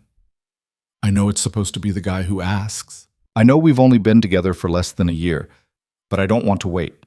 I want to make this official. I want Emma to know I'm not going anywhere. I want you to know that I chose this life and I'm going to keep choosing it. Isabella propped herself up on one elbow to look at him. So will you? Marry me? Daniel felt his eyes burn. I don't have a ring to give you. I don't care about rings. I care about you and Emma and this life we're building. Then yes, obviously yes. Isabella kissed him, and it felt different than their other kisses, more solid somehow, more permanent. When they broke apart, both of them were smiling like idiots. We should tell Emma in the morning, Isabella said. She's going to lose her mind. In a good way? In the best way. They lay in the dark, holding each other, both of them aware that something significant had shifted, This wasn't just two people dating anymore. This was family. This was commitment. This was choosing each other deliberately, fully, with all the mess and complication that came with it. The next morning, they told Emma over breakfast. She screamed so loudly the neighbors probably heard, then demanded to know when the wedding would be and whether she could be the flower girl. "You can be whatever you want to be," Isabella said, laughing. "I want to be the person who announces you, like, 'Ladies and gentlemen, here comes the bride,' but louder." Deal. They decided on a small ceremony at the courthouse, followed by dinner at their favorite restaurant. Nothing fancy, nothing elaborate, just the three of them and a few close friends, making it official in the simplest way possible. The day of the wedding, Daniel woke up to find Isabella already awake, staring at the ceiling. "Second thoughts?" he asked. "Third and fourth thoughts. But I'm still doing it." "What are you worried about?" "Everything. That I'm not ready. That I'll mess this up. That I'll wake up in 5 years and wonder why I didn't take the corporate job." Isabella turned to face him. "But then I remember that being scared means I'm doing something that matters. And you and Emma, you matter more than anything." "We're all scared," Daniel said. "I'm terrified that I'm not enough. That you'll eventually realize you settled. That I can't give you the life you deserve. I don't want the life I deserve. I want this life. The one where we struggle with money sometimes and burn dinner and fight about whose turn it is to do laundry. The one where Emma interrupts us constantly and your apartment is too small and nothing is perfect." Isabella took his hand. "This is the life I choose. Even with all the mess? Especially with all the mess." The ceremony was short and sweet. Emma cried, which made Isabella cry, which made Daniel tear up despite his best efforts to stay composed. They signed papers and made it legal, and when the judge pronounced them married, Emma cheered so loudly everyone in the courthouse turned to look. At dinner, surrounded by the handful of people who mattered most, Isabella gave a toast. "I spent most of my life chasing the wrong things," she said, her voice steady. "Success, status, validation from people who didn't really know me. I thought if I achieved enough, accumulated enough, climbed high enough, I'd finally feel like I mattered. But it never worked. I was successful and miserable, impressive and empty." She looked at Daniel, then at Emma. "Then I met this guy who fixed my dating profile at midnight in an empty office. And I met this incredible kid who told me families are people who choose to stay. And I realized I'd been measuring my life all wrong." "How should you measure it?" Emma asked. "By the people who see you, by the moments that feel real, by the choice to stay even when it's hard." Isabella's eyes were bright with tears. "You two taught me that. You taught me that love isn't about being perfect. It's about showing up. And I promise to keep showing up, for both of you, for the rest of my life." The dinner stretched into the evening, full of laughter and stories and the easy warmth of people who genuinely cared about each other. When they finally went home, Emma fell asleep in the car, exhausted from the excitement. Daniel carried her to bed while Isabella changed out of her simple white dress. "We did it," Isabella said when he returned to their room. "We really did. Now what? Now we just live. We wake up tomorrow and the day after that, and we keep choosing each other." "That sounds too simple." "Maybe that's the point. Maybe it's supposed to be simple." They got into bed, and Isabella settled against Daniel's chest the way she always did. Through the thin walls, they could hear their neighbor's television, the distant sound of traffic, the ambient noise of a city that never quite went to sleep. "I love you," Isabella whispered. "I love you too. Even when I'm difficult. Especially when you're difficult. It means you care enough to have opinions." Isabella laughed softly. "I have a lot of opinions." "I know. It's one of my favorite things about you." They fell asleep like that. Two people who'd taken a risk on something uncertain and made it certain through sheer determination and daily choice.